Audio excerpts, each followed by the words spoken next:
Friends ಎಲ್ರಿಗೂ ನಮಸ್ಕಾರ. ಜ್ಞಾನ ಗಂಗೋತ್ರಿ ಸಂಸ್ಥೆಗೆ ಸ್ವಾಗತ. ಇತ್ತೀಚೆಗಷ್ಟೇ ನೋಟಿಫೈ ಆಗಿರ್ತಕ್ಕಂಥ ಗ್ರಾಮ ಆಡಳಿತ ಅಧಿಕಾರಿ, ಸೊ ಇದರ ಸಿಲೆಬಸ್ ಕಾಪಿಯನ್ನು ನೀವು ರೆಫರ್ ಮಾಡಿದಾಗ ಫಸ್ಟ್ ಪಾಯಿಂಟ್ ಅವ್ರು ಮೆನ್ಷನ್ ಮಾಡಿರ್ತಕ್ಕಂಥದ್ದು ಪ್ರಚಲಿತ ಘಟನೆಗಳಿಗೆ ಸಂಬಂಧಿಸಿದ ಸಾಮಾನ್ಯ ಅಧ್ಯಯನ ಅಂತ ಮೆನ್ಷನ್ ಮಾಡಿರ್ತಾರೆ. ಸೊ ಇತ್ತೀಚೆಗೆ KE ಅವರು ನಡೆದಿರ್ತಕ್ಕಂಥ ಎಲ್ಲ ಪರೀಕ್ಷೆಗಳನ್ನು ಅಥವಾ ಪ್ರಶ್ನೆ ಪತ್ರಿಕೆಗಳನ್ನು ನೀವು ಅವಲೋಕನೆ ಮಾಡಿದ್ದಾದಲ್ಲಿ ಸೊ ಅದರಲ್ಲಿ 20ರಿಂದ 25 ಪ್ರಶ್ನೆಗಳು ಪ್ರಚಲಿತ ಘಟನೆಗಳಿಗೆ ಸಂಬಂಧಪಟ್ಟಂಥ ಪ್ರಶ್ನೆಗಳನ್ನು ಕೇಳಿರ್ತಾರೆ. ಸೊ ಈ ಪ್ರಶ್ನೆಗಳು ಸರಿಸುಮಾರು ಅಂದರೆ 90% ಆಫ್ ದಿ ಕ್ವೆಶನ್ಸ್ ಏನಿರುತ್ತೆ ಸೊ ಎಕ್ಸಾಮ್ ದಿನಾಂಕದಿಂದ 1 ವರ್ಷದ ಒಳಗಡೆ ನಡೆದಿರ್ತಕ್ಕಂಥ ಪ್ರಶ್ನೆಗಳು ಬಹುತೇಕ ಪ್ರಶ್ನೆಗಳನ್ನು ಕೊಟ್ಟಿರ್ತಾರೆ. ಸೊ ಈ ನಿಟ್ಟಿನಲ್ಲಿ ವಿಲೇಜ್ ಅಕೌಂಟೆಂಟ್ ಪರೀಕ್ಷೆಗೂ ಕೂಡ ಕಳೆದ 1 ವರ್ಷದ ಪ್ರಚಲಿತ ಘಟನೆಗಳನ್ನು ನೀವು ಸಂಪೂರ್ಣವಾಗಿ ಅಧ್ಯಯನ ಮಾಡಬೇಕಾಗಿರುತ್ತೆ. ಸೊ ನೋಟಿಫಿಕೇಶನ್ ಈಗ ಆಗಿರುವ ಕಾರಣದಿಂದ ನಿಮಗೆ 4ರಿಂದ 5 ತಿಂಗಳುಗಳ ಕಾಲಾವಕಾಶ ಇರುತ್ತೆ. ಸೊ ಇವತ್ತಿನಿಂದ ಈ ಒಂದು ಸರಣಿಯನ್ನು ವಾಚ್ ಮಾಡೋದ್ರಿಂದ ಫಸ್ಟ್ 5 ಮಂತ್ಸ್ ನಿಮ್ಗೇನಿರುತ್ತೆ ಕರೆಂಟ್ ಅಫೇರ್ಸ್ ಕಂಪ್ಲೀಟ್ ಆಗುತ್ತೆ. ಸೊ ಅದರ ಹಿಂದಿನ 8 ತಿಂಗಳುಗಳ ಕಾಲದ ಕರೆಂಟ್ ಅಫೇರ್ಸ್ನ ನೀವು ರಿವೈಸ್ ಮಾಡ್ಕೊಳ್ಬೇಕಾಗಿರುತ್ತೆ. ಸೊ ಈ ಒಂದು ಪ್ರಚಲಿತ ಘಟನೆಗಳು ಅಫ್ಕೋರ್ಸ್ ಎಲ್ಲ ಪರೀಕ್ಷೆಗಳಿಗೂ ಇಂಪಾರ್ಟೆಂಟ್ ಆಗಿರುತ್ತೆ. ಸೊ ವಿಲೇಜ್ ಅಕೌಂಟೆಂಟ್ ಅಲ್ಲೂ ಕೂಡ 25% ಆಫ್ ದಿ ಪೇಪರ್ 1 ಏನಿರುತ್ತೆ ಸೊ ಅದು ಪ್ರಚಲಿತ ಘಟನೆಗಳಿಂದ ಬರ್ತಕ್ಕಂಥ ಒಂದು ಸಾಧ್ಯತೆ ಇರುತ್ತೆ. ಸೊ ಈ ಒಂದು ಕೋರ್ಸ್ಗೆ ಸಂಬಂಧಪಟ್ಟಂತೆ ಜ್ಞಾನ ಗಂಗೋತ್ರಿ ಸಂಸ್ಥೆಯಲ್ಲಿ ಮಾರ್ಚ್ 5ನೇ ತಾರೀಕಿನಿಂದ ತರಗತಿಗಳನ್ನು ಲಾಂಚ್ ಮಾಡ್ತಾ ಇದ್ದೇವೆ. ಹೆಚ್ಚಿನ ಮಾಹಿತಿಗಾಗಿ ಇಲ್ಲಿರ್ತಕ್ಕಂಥ ಸಂಖ್ಯೆಯನ್ನು ನೀವು ಕನೆಕ್ಟ್ ಮಾಡಬಹುದಾಗಿರುತ್ತೆ. ಸೊ ಹಾಗಿದ್ರೆ ಇವತ್ತಿನ ಪ್ರಚಲಿತ ಘಟನೆಗಳನ್ನು ಸ್ಟಾರ್ಟ್ ಮಾಡೋಣ. ಇದು 26ನೇ ಫೆಬ್ರವರಿ 2024ರ ಅಪ್ಡೇಟ್ಸ್ ಆಗಿರುತ್ತೆ. ಸೊ ಇವತ್ತಿನ ಅಪ್ಡೇಟ್ಸ್ ಅನ್ನು ಡಿಸ್ಕಸ್ ಮಾಡೋದಕ್ಕಿಂತ ಮುಂಚೆ ಕಳೆದ ಸಂಚಿಕೆಯ ಪ್ರಶ್ನೆಗಳ ಉತ್ತರಗಳು ಪ್ರಶ್ನೆ ಸಂಖ್ಯೆ 1ಕ್ಕೆ ಆಪ್ಷನ್ ಡಿ ಮತ್ತು ಪ್ರಶ್ನೆ ಸಂಖ್ಯೆ 2ಕ್ಕೆ ಆಪ್ಷನ್ ಎ ಸರಿ ಉತ್ತರವಾಗಿರುತ್ತೆ. ಹಾಗಿದ್ರೆ ಇವತ್ತಿನ ಮೊದಲನೇ ಪ್ರಶ್ನೆಗೆ ಬರೋಣ. ಯಾವ ಸಂಸ್ಥೆಯು ಭಾರತದ ಮೊದಲ ಗತಿಶಕ್ತಿ ಸಂಶೋಧನಾ ಪೀಠವನ್ನು ಸ್ಥಾಪಿಸಲು ಸಿಬ್ಬಂದಿ ಸಾರ್ವಜನಿಕ ಕುಂದುಕೊರತೆಗಳು ಮತ್ತು ಪಿಂಚಣಿಗಳ ಸಚಿವಾಲಯದೊಂದಿಗೆ MOUಗೆ ಸಹಿ ಹಾಕಿದೆ? So which institution signed MOU with ministry of personal public grievances and pensions to establish India's first Gatishakti research chair? So ನಾನು ಮಾತಾಡ್ತಾ ಇರ್ತಕ್ಕಂಥದ್ದು 2021ರಲ್ಲಿ ಲಾಂಚ್ ಆಗಿರ್ತಕ್ಕಂಥ ಒಂದು ಕಾರ್ಯಕ್ರಮ. ಇದನ್ನು ನಾವು ಗತಿಶಕ್ತಿ ಯೋಜನೆ ಅಂತ ಕರೀತೇವೆ. ಸೊ ಈ ಒಂದು ಗತಿಶಕ್ತಿ ಯೋಜನೆ ನಮ್ಮ ಭಾರತ ದೇಶದಲ್ಲಿರ್ತಕ್ಕಂಥ ಲಾಜಿಸ್ಟಿಕ್ಸ್ ಅಂತ ಕರೀತೇವೆ, ಅಂದ್ರೆ ಸರಕು ಸಾಗಾಣೆಗೆ ಸಂಬಂಧಪಟ್ಟಂತೆ ಸೊ ಒಂದು ಮೂಲ ಸೌಕರ್ಯಗಳನ್ನು ಅಭಿವೃದ್ಧಿ ಪಡಿಸ್ತಕ್ಕಂಥ ಒಂದು ಯೋಜನೆ ಆಗಿರುತ್ತೆ. ಸೊ ಈ ಒಂದು ಯೋಜನೆಗೆ ಸಂಬಂಧಪಟ್ಟಂತೆ ಈಗ ಮೊಟ್ಟ ಮೊದಲ ಬಾರಿಗೆ ಒಂದು ಪೀಠವನ್ನ ಸ್ಥಾಪನೆ ಮಾಡ್ತಾ ಇದ್ದಾರೆ. ಈ ಒಂದು ಪೀಠವನ್ನ ನಾವು ರಿಸರ್ಚ್ ಚೇರ್ ಅಂತ ಕರೀತೇವೆ. ರಿಸರ್ಚ್ ಅಂದ್ರೆ ಸೊ ಅದರಲ್ಲಿ ಸಾಕಷ್ಟು ಎಕ್ಸ್ಪರ್ಟ್ಸ್ ಅನ್ನ ಹೊಂದಿರತಕ್ಕಂಥ ಒಂದು ಪೀಠವನ್ನ ಸ್ಥಾಪನೆ ಮಾಡ್ತಾ ಇದ್ದಾರೆ. ಸೊ ಈ ಒಂದು ಪೀಠವನ್ನ ಯಾರ ಸಹಯೋಗದೊಂದಿಗೆ ಮಾಡ್ತಾ ಇದ್ದಾರೆ ಅನ್ನೋದು ನಮ್ಮ ಪ್ರಶ್ನೆ ಆಗಿರುತ್ತೆ. ಸೊ ಈ ಪ್ರಶ್ನೆಗೆ ಸರಿಯಾದ ಉತ್ತರ ಇಂಡಿಯನ್ ಇನ್ಸ್ಟಿಟ್ಯೂಟ್ ಆಫ್ ಮ್ಯಾನೇಜ್ಮೆಂಟ್ ಅಥವಾ IIM ಜೊತೆಗೆ ಸೊ ಈ ಒಂದು ಪೀಠವನ್ನ ಸ್ಥಾಪನೆ ಮಾಡ್ತಾ ಇದ್ದಾರೆ. ಸೊ ಇದು ನಮ್ಮ ಭಾರತ ದೇಶದ ಮೊಟ್ಟ ಮೊದಲ ಗತಿಶಕ್ತಿ ಸಂಶೋಧನಾ ಪೀಠವಾಗಿರುತ್ತೆ. ಅಂದ್ರೆ ಈ ಒಂದು ಗತಿಶಕ್ತಿ ಯೋಜನೆಗೆ ಸಂಬಂಧಪಟ್ಟಂತೆ ಸೊ ಮೊಟ್ಟ ಮೊದಲ ರಿಸರ್ಚ್ ಚೇರ್ ಆಗಿ ನಾವು ನೋಡಬಹುದಾಗಿರುತ್ತೆ. ಹಾಗಿದ್ರೆ IIM ಅಂದ್ರೆ ಯಾವುದು? IIM ಅಂದ್ರೆ ಸೊ ಮೇಘಾಲಯದಲ್ಲಿರ್ತಕ್ಕಂಥ ಶಿಲಾಂಗ್ನ IIM ಅನ್ನ ತೆಗೆದುಕೊಂಡಿರ್ತಾರೆ. ಸೊ ಯಾಕೆ ಇವರು ಮೇಘಾಲಯವನ್ನ ಆಯ್ಕೆ ಮಾಡ್ಕೊಂಡಿದ್ದಾರೆ ಅಂದ್ರೆ ಸೊ ಗತಿಶಕ್ತಿಯಲ್ಲಿ ಜಾಸ್ತಿ ಫೋಕಸ್ ಅನ್ನ ನಾರ್ತ್ ಈಸ್ಟರ್ನ್ ಅಥವಾ ಈಶಾನ್ಯ ಭಾಗದ ರಾಜ್ಯಗಳ ಮೇಲೆ ಜಾಸ್ತಿ ಫೋಕಸ್ ಅನ್ನ ಮಾಡ್ತಾ ಇರುವ ಕಾರಣದಿಂದ ಸೊ ಮೇಘಾಲಯದ ಶಿಲಾಂಗ್ ನಲ್ಲಿರ್ತಕ್ಕಂಥ IIM ನ ಜೊತೆಗೂಡಿ ಸೊ ಈ ಒಂದು India's first Gatishakti research chair ಅನ್ನ ನಮ್ಮ ಭಾರತ ದೇಶ ಸ್ಥಾಪನೆ ಮಾಡಿರುತ್ತೆ. ಸೊ ಇದರಲ್ಲಿ ಯಾರಿರ್ತಾರೆ? ಈ ಒಂದು ಪೀಠದಲ್ಲಿ ಯಾರಿರ್ತಾರೆ ಅಂದ್ರೆ ಸೊ ಪ್ರಮುಖವಾಗಿ ಕ್ವಾಲಿಟಿ ಅಕಾಡೆಮಿಕ್ ರಿಸರ್ಚ್ ಅಂದ್ರೆ ಈ ಒಂದು ಶೈಕ್ಷಣಿಕ ಸಂಶೋಧನೆಯನ್ನ ಮಾಡ್ತಕ್ಕಂಥ ವಿದ್ವಾಂಸರು ಅಥವಾ ಒಂದು ಪರಿಣಿತರನ್ನ ಹೊಂದಿರತಕ್ಕಂಥ ಒಂದು ಪೀಠವಾಗಿರುತ್ತೆ.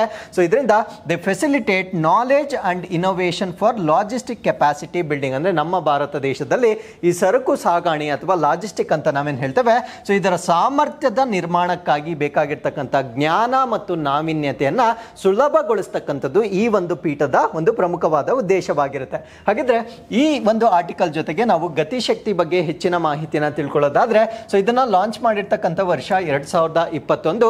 PM ಗತಿಶಕ್ತಿಯನ್ನ ನಾವೇನಂತ ಕರಿತೀವಿ ಅಂದ್ರೆ national master plan for multi model connectivity ಅಂತ ಕರಿತೇವೆ. ವೆರಿ ಇಂಪಾರ್ಟೆಂಟ್, ನೆನ್ಪಿಟ್ಕೊಳ್ಳಿ. ಸೊ ಬಹು ಮಾದರಿ ಸಂಪರ್ಕಕ್ಕಾಗಿ ರಾಷ್ಟ್ರೀಯ ಮಾಸ್ಟರ್ ಪ್ಲಾನ್ ಅಂತ ಕರಿತೇವೆ. ಬಹು ಮಾದರಿ ಅಂದ್ರೆ ಏನು? ಹೆಸರಲ್ಲೇ ಇದೆ ನೋಡಿ.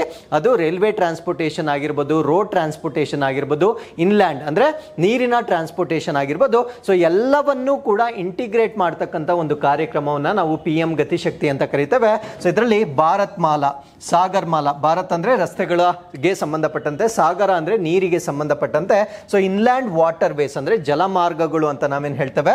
ಸೊ ಅದಾದ್ಮೇಲೆ ಪೋರ್ಟ್ಸ್ ಅಂದ್ರೆ ಬಂದರುಗಳಿಗೆ ಸಂಬಂಧಪಟ್ಟಂತೆ, ಉಡಾನ್ ಅಂತ ನಾವೇ ಹೇಳ್ತೇವೆ ಅಂದ್ರೆ ಉಡೇ ದೇಶ ಕಾ ಆಮ್ ನಾಗರಿಕ್ ಅಂತ ನಾವೇನ್ ಹೇಳ್ತೇವೆ. ಸೊ ಇವೆಲ್ಲ ಕಾರ್ಯಕ್ರಮಗಳನ್ನ ಯಾವ ಯಾವ ಸಚಿವಾಲಯಗಳು ಮತ್ತೆ ಯಾವ ಯಾವ ಇಲಾಖೆಗಳ ಅಡಿಯಲ್ಲಿ ಈ ಕಾರ್ಯಕ್ರಮಗಳನ್ನ ಅಭಿವೃದ್ಧಿ ಪಡಿಸ್ತಾ ಇದ್ದಾರೆ. ಸೊ ಅವುಗಳನ್ನೆಲ್ಲ ಒಂದು ಕಡೆ ಇಂಟಿಗ್ರೇಟ್ ಮಾಡ್ತಕ್ಕಂಥ ಒಂದು ಕಾರ್ಯಕ್ರಮವನ್ನ ನಾವೇನಂತ ಕರಿತೀವಿ ಅಂದ್ರೆ PM ಗತಿಶಕ್ತಿ ಅಂತ ಕರಿತೇವೆ. ಹಾಗಿದ್ರೆ PM ಗತಿಶಕ್ತಿಯ ಆಬ್ಜೆಕ್ಟಿವ್ಸ್ ಅಥವಾ ಉದ್ದೇಶಗಳು ಏನು ಅಂತ ನಾವು ನೋಡೋದಾದ್ರೆ ಇಂಟಿಗ್ರೇಟೆಡ್ ಪ್ಲಾನಿಂಗ್ ಅಂಡ್ ಕೋಆರ್ಡಿನೇಷನ್ ಅಂತ ಕರಿತೇವೆ. ಸೊ ಇಂಟಿಗ್ರೇಟೆಡ್ ಅಂದ್ರೆ ಏನು? ಸಮಗ್ರ. ಸೊ ನಾನು ಹಿಂದಿನ ಸ್ಲೈಡ್ ಅಲ್ಲಿ ಹೇಳಿದೆ, ಸೊ ಇದನ್ನ ಮಲ್ಟಿ ಮೋಡಲ್ ಅಂತ ಕರಿತೀವಿ. ಅಂದ್ರೆ ಸೊ ಈ ಒಂದು ಎಲ್ಲ ಒಂದು ವಿಶೇಷವಾಗಿರ್ತಕ್ಕಂಥ ಟ್ರಾನ್ಸ್ಪೋರ್ಟೇಷನ್ ಸೆಕ್ಟರ್ ಅನ್ನ ಇಂಟಿಗ್ರೇಟ್ ಮಾಡ್ತಾರೆ, ಅಂದ್ರೆ ಒಂದರ ಜೊತೆಗೆ ಇನ್ನೊಂದನ್ನ ಕನೆಕ್ಟಿಂಗ್ ಮಾಡ್ತಾರೆ. ಸೊ ಯಾವಾಗ ಕನೆಕ್ಟ್ ಮಾಡ್ತಾರೆ, ನಮಗೆ ಆಗ್ತಕ್ಕಂಥ ರಿಸೋರ್ಸ್ಗಳಾಗಿರ್ಬೋದು, ವೆಚ್ಚವಾಗಿರ್ಬೋದು, ಸೊ ಎಲ್ಲವನ್ನ ಕಡಿಮೆ ಮಾಡಲಿಕ್ಕೆ ಸಾಧ್ಯವಾಗುತ್ತೆ. ಸೊ ಅದಾದ್ಮೇಲೆ ಪ್ರೋಸೆಸ್ ಆಫ್ ಇನ್ಫ್ರಾಸ್ಟ್ರಕ್ಚರ್ ಡೆವಲಪ್ಮೆಂಟ್ ಅಂತಕ್ಕಂಥದ್ದು ಸ್ಪೀಡ್ ಆಗ್ತಕ್ಕಂಥ ಒಂದು ಕಾರಣವನ್ನ, ಸೊ ಆ ಒಂದು ಉದ್ದೇಶದಿಂದ ಸ್ಟಾರ್ಟ್ ಮಾಡಿರ್ತಕ್ಕಂಥ ಯೋಜನೆಯನ್ನ ನಾವು PM ಗತಿಶಕ್ತಿ ಅಂತ ಕರಿತೇವೆ. ಸೊ ಈ ಒಂದು ಕಾರಣಕ್ಕಾಗಿ ಒಂದು ವೆಬ್ಸೈಟ್ ಅನ್ನ ಕ್ರಿಯೇಟ್ ಮಾಡ್ತಾರೆ. ಸೊ ಅದನ್ನ ನಾವು ಸೆಂಟ್ರಲೈಸ್ಡ್ ಪೋರ್ಟಲ್ ಅಂತ ಕರಿತೇವೆ. ಈ ಎಲ್ಲಾ ಇಲಾಖೆಗಳನ್ನ ಒಂದು ಕಡೆ ಕೇಂದ್ರೀಕರಿಸತಕ್ಕಂಥ ಒಂದು ಪೋರ್ಟಲ್ ಅನ್ನ ನಿರ್ಮಾಣ ಮಾಡ್ತಕ್ಕಂಥದ್ದು ಸೊ PM ಗತಿಶಕ್ತಿಯ ಒಂದು ಉದ್ದೇಶವಾಗಿರುತ್ತೆ. ಸೊ ಎರಡನೇ ಉದ್ದೇಶ ಏನು ಅಂದ್ರೆ, as I told you before, multi-modal seamless connectivity ಅಂತ ಕರಿತೇವೆ. ಸೊ ಇದರಲ್ಲಿ ವೆರಿ ಇಂಪಾರ್ಟೆಂಟ್ ಏನು ಅಂದ್ರೆ ಲಾಸ್ಟ್ ಮೈಲ್ ಕನೆಕ್ಟಿವಿಟಿ ಅಂತ ಕರಿತೇವೆ, ಅಂದ್ರೆ ಕೊನೆಯ ಮೈಲಿಯ ಸಂಪರ್ಕ ಅಂತ ಕರಿತೇವೆ. ನಾವು what you mean by last mile connectivity ಅಂದ್ರೆ, ಸೊ ನಮ್ಮ ದೇಶದಲ್ಲಿ ಎಲ್ಲಿಗೆ ಸಂಪರ್ಕ ಇನ್ನೂ ಕೂಡ ತಲುಪಿರೋದಿಲ್ಲ, ಸೊ ಆ ಭಾಗವನ್ನು ಕೂಡ ರೀಚ್ ಮಾಡ್ತಕ್ಕಂಥದ್ದು PM ಗತಿಶಕ್ತಿಯ ಇನ್ನೊಂದು ಉದ್ದೇಶವಾಗಿರುತ್ತೆ. ಸೊ ಇದರ ಅಡಿಯಲ್ಲಿ 400 ವಂದೇ ಭಾರತ್ ಟ್ರೈನ್ಗಳನ್ನ ಸ್ಥಾಪನೆ ಮಾಡ್ತಕ್ಕಂಥದ್ದು, 100 PM ಗತಿಶಕ್ತಿ ಕಾರ್ಗೋ ಟರ್ಮಿನಲ್ಗಳನ್ನ ಸ್ಥಾಪನೆ ಮಾಡ್ತಕ್ಕಂಥದ್ದು ಸೊ ಇದಕ್ಕೆ ಉದಾಹರಣೆ ಆಗಿರುತ್ತೆ. ಸೊ ಮೂರನೇ ಆಬ್ಜೆಕ್ಟಿವ್ ಅನ್ನ ನಾವು ರೆಡ್ಯೂಸಿಂಗ್ ಲಾಜಿಕಲ್ ಕಾಸ್ಟ್ ಅಂತ ಕರಿತೇವೆ, ಅಂದ್ರೆ ನಮ್ಮ ಸರಕು ಸಾಗಣೆ ಏನಿರುತ್ತೆ ಸೊ ಅದರ ವೆಚ್ಚವನ್ನ ಕಡಿಮೆ ಮಾಡ್ತಕ್ಕಂಥದ್ದು ಇದರ ಉದ್ದೇಶವಾಗಿರುತ್ತೆ. ವೆಚ್ಚ ಅಂದ್ರೆ ಎಷ್ಟು ಅವರ ಗುರಿ ಇರುತ್ತೆ, ಈ ಸಂಖ್ಯೆ ಬಹಳ ಇಂಪಾರ್ಟೆಂಟ್ ಆಗಿರುತ್ತೆ. ಸೊ ಪ್ರಸ್ತುತವಾಗಿ ನಮ್ಮ ಭಾರತ ದೇಶದಲ್ಲಿ ಲಾಜಿಸ್ಟಿಕ್ ಕಾಸ್ಟ್ ಎಷ್ಟಿರುತ್ತೆ ಅಂದ್ರೆ 13% ಆಫ್ ದಿ GDP ಇರುತ್ತೆ, ಅಂದ್ರೆ ನಮ್ಮ GDP ಎಷ್ಟಿರುತ್ತೆ ಸೊ ಅದರಲ್ಲಿ 13% ಅಷ್ಟು ಲಾಜಿಕಲ್ ಕಾಸ್ಟ್ ಇರುತ್ತೆ. ಸೊ ಈ ಒಂದು ಕಾಸ್ಟ್ ಅನ್ನ ಆಫ್ ಅಂದ್ರೆ 7.5%ಗೆ ಅಂದ್ರೆ ಸರಿಸುಮಾರು ಅರ್ಧಕ್ಕೆ ಕಡಿಮೆ ಮಾಡ್ತಕ್ಕಂಥದ್ದು ಸೊ ಈ ಒಂದು PM ಗತಿಶಕ್ತಿಯ ಇನ್ನೊಂದು ಪ್ರಮುಖವಾಗಿರ್ತಕ್ಕಂಥ ಉದ್ದೇಶವಾಗಿರುತ್ತೆ. ಸೊ ಕೊನೆಯ ಉದ್ದೇಶ ಏನು ಅಂದ್ರೆ, ಸೊ ನಮ್ಮ ಭಾರತ ದೇಶವನ್ನ ಬಿಸಿನೆಸ್ ಕ್ಯಾಪಿಟಲ್ ಮಾಡ್ತಕ್ಕಂಥದ್ದು, ಅಂದ್ರೆ ಬಿಸಿನೆಸ್ ರಾಜಧಾನಿಯಾಗಿ ಮಾಡ್ತಕ್ಕಂಥದ್ದು ಇನ್ನೊಂದು ಉದ್ದೇಶವಾಗಿರುತ್ತೆ. ಸೊ ಈ ಕಾರಣಕ್ಕಾಗಿ ಎಕನಾಮಿಕ್ ಝೋನ್ಸ್ ಅನ್ನ ಕ್ರಿಯೇಟ್ ಮಾಡ್ತಾರೆ. ಇದನ್ನ ನಾವು ಆರ್ಥಿಕ ವಲಯಗಳು ಅಂತ ಕರಿತೇವೆ. ಆರ್ಥಿಕ ವಲಯಗಳು ಅಂದ್ರೆ ಫಾರ್ ಎಕ್ಸಾಂಪಲ್ ನೀವು ಇಂಡಸ್ಟ್ರಿಯಲ್ ಏರಿಯಾ ಅಂತ ಕೇಳಿರ್ತೀರ. ಸೊ ಆ ಒಂದು ಆರ್ಥಿಕ ವಲಯಗಳಲ್ಲಿ ಇರ್ತಕ್ಕಂಥ ಟ್ಯಾಕ್ಸೇಷನ್ ಪಾಲಿಸಿನೇ ಕಡಿಮೆ ಇರುತ್ತೆ, ಅಂದ್ರೆ ಬೇರೆ ಪ್ರದೇಶಕ್ಕೆ ಹೋಲಿಕೆ ಮಾಡಿದಾಗ ಅಲ್ಲಿರ್ತಕ್ಕಂಥ ಕೆಲವೊಂದು ತೆರಿಗೆ ವ್ಯವಸ್ಥೆ ಆಗಿರ್ಬೋದು, ಎಲೆಕ್ಟ್ರಿಸಿಟಿ ಕಾಸ್ಟ್ ಆಗಿರ್ಬೋದು, ಸೊ ಅಲ್ಲಿರ್ತಕ್ಕಂಥ ಇನ್ಫ್ರಾಸ್ಟ್ರಕ್ಚರ್ ಡೆವಲಪ್ಮೆಂಟ್ ಕಾಸ್ಟ್ ಆಗಿರ್ಬೋದು, ಎಲ್ಲ ಕೂಡ ಕಡಿಮೆ ಇರುತ್ತೆ. ಏನಕ್ಕೆ ಕಡಿಮೆ ಇರುತ್ತೆ ಅಂದ್ರೆ, ಸೊ ಅಲ್ಲಿ ಕೈಗಾರಿಕೆಯನ್ನ ಅಭಿವೃದ್ಧಿ ಪಡಿಸಲಿಕ್ಕೆ ಒಂದು ಮೋಟಿವೇಶನ್ ಅನ್ನ ಕೊಡ್ತಕ್ಕಂಥ ಸ್ಪೆಷಲ್ ಎಕನಾಮಿಕ್ ಝೋನ್ ಅಥವಾ ವಿಶೇಷ ಆರ್ಥಿಕ ವಲಯಗಳನ್ನ ಸ್ಥಾಪನೆ ಮಾಡ್ತಾರೆ. ಸೊ ಈ ಒಂದು ಆರ್ಥಿಕ ವಲಯಗಳನ್ನ ಸ್ಥಾಪನೆ ಮಾಡುವುದರ ಜೊತೆಗೆ ಸೊ ನಮ್ಮ ಭಾರತ ದೇಶವನ್ನ ಈ ಒಂದು ವ್ಯಾಪಾರ ರಾಜಧಾನಿಯಾಗಿ ಕನ್ವರ್ಟ್ ಮಾಡ್ತಕ್ಕಂಥದ್ದು PM ಗತಿಶಕ್ತಿಯ ಸೊ ಇನ್ನೊಂದು ಉದ್ದೇಶವಾಗಿರುತ್ತೆ. ಸೊ ಇಷ್ಟು ಮಾಹಿತಿ ನಮಗೆ PM ಗತಿಶಕ್ತಿ ಬಗ್ಗೆ ಗೊತ್ತಿರಬೇಕಾಗಿರುತ್ತೆ. So with this let's get in to question number 2. NASA ಚಂದ್ರನ ಮೇಲೆ ಮೊದಲ ಅಮೆರಿಕನ್ ಬಾಹ್ಯಾಕಾಶ ನೌಕೆಯನ್ನು ಯಾವಾಗ ಇಳಿಸಿತು? So when did NASA land the first American space craft on the Moon? ಈ ಪ್ರಶ್ನೆಗೆ ಸರಿಯಾದ ಉತ್ತರ ಸೊ ಮೊಟ್ಟ ಮೊದಲ ಬಾರಿಗೆ ನಾಸಾದವರು ಚಂದ್ರನಿಗೆ ಸ್ಪೇಸ್ ಕ್ರಾಫ್ಟ್ ಅನ್ನ ಕಳಿಸಿರ್ತಕ್ಕಂಥದ್ದು 1969ರಲ್ಲಿ. ಸೊ ಈ ಪ್ರಶ್ನೆಯನ್ನ ನಾವು ತೆಗೆದುಕೊಳ್ಳಿಕ್ಕೆ ಕಾರಣ ಏನು ಅಂದ್ರೆ, ಸೊ ಸರಿಸುಮಾರು 50ರಿಂದ 60 ವರ್ಷಗಳಲ್ಲಿ ನಾಸಾದವರು ಚಂದ್ರನ ಮೇಲೆ ಯಾವುದೇ ರೀತಿಯ ಪ್ರಮುಖವಾದ ಕಾರ್ಯಾಚರಣೆಗಳನ್ನ ಮಾಡ್ತಕ್ಕಂಥದ್ದನ್ನ ತೆಗೆದುಕೊಂಡಿಲ್ಲ. ಸೊ ಈಗ ಮತ್ತೊಮ್ಮೆ ಒಡಿಸಿಎಸ್ ಅಂತಕ್ಕಂಥ ಒಂದು ಲ್ಯಾಂಡಿಂಗ್ ಅನ್ನ ಮೂನಲ್ಲಿ ಸಕ್ಸಸ್ಫುಲ್ ಆಗಿ ಮಾಡಿರ್ತಾರೆ.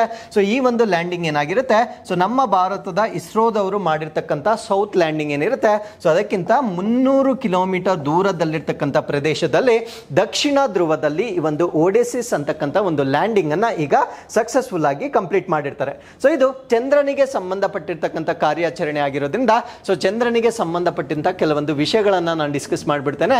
ಸೊ ಚಂದ್ರನನ್ನ ನಾವು ಎರಡು ಫೇಸಸ್ ಅಥವಾ ಎರಡು ಮುಖಗಳನ್ನ ನಾವು ಯಾವಾಗಲೂ ಅಧ್ಯಯನ ಮಾಡ್ತೇವೆ. ಸೊ ಒಂದನ್ನ ನಾವು ನಿಯರ್ ಸೈಡ್ ಅಂತ ಕರಿತೇವೆ. ನಿಯರ್ ಸೈಡ್ ಅಂತಕ್ಕಂಥದ್ದು ನಮಗೆ ಗೋಚರಿಸ್ತಕ್ಕಂಥ ಚಂದ್ರನ ಮುಖವನ್ನ ನಾವು ನಿಯರ್ ಸೈಡ್ ಅಂತ ಕರಿತೇವೆ.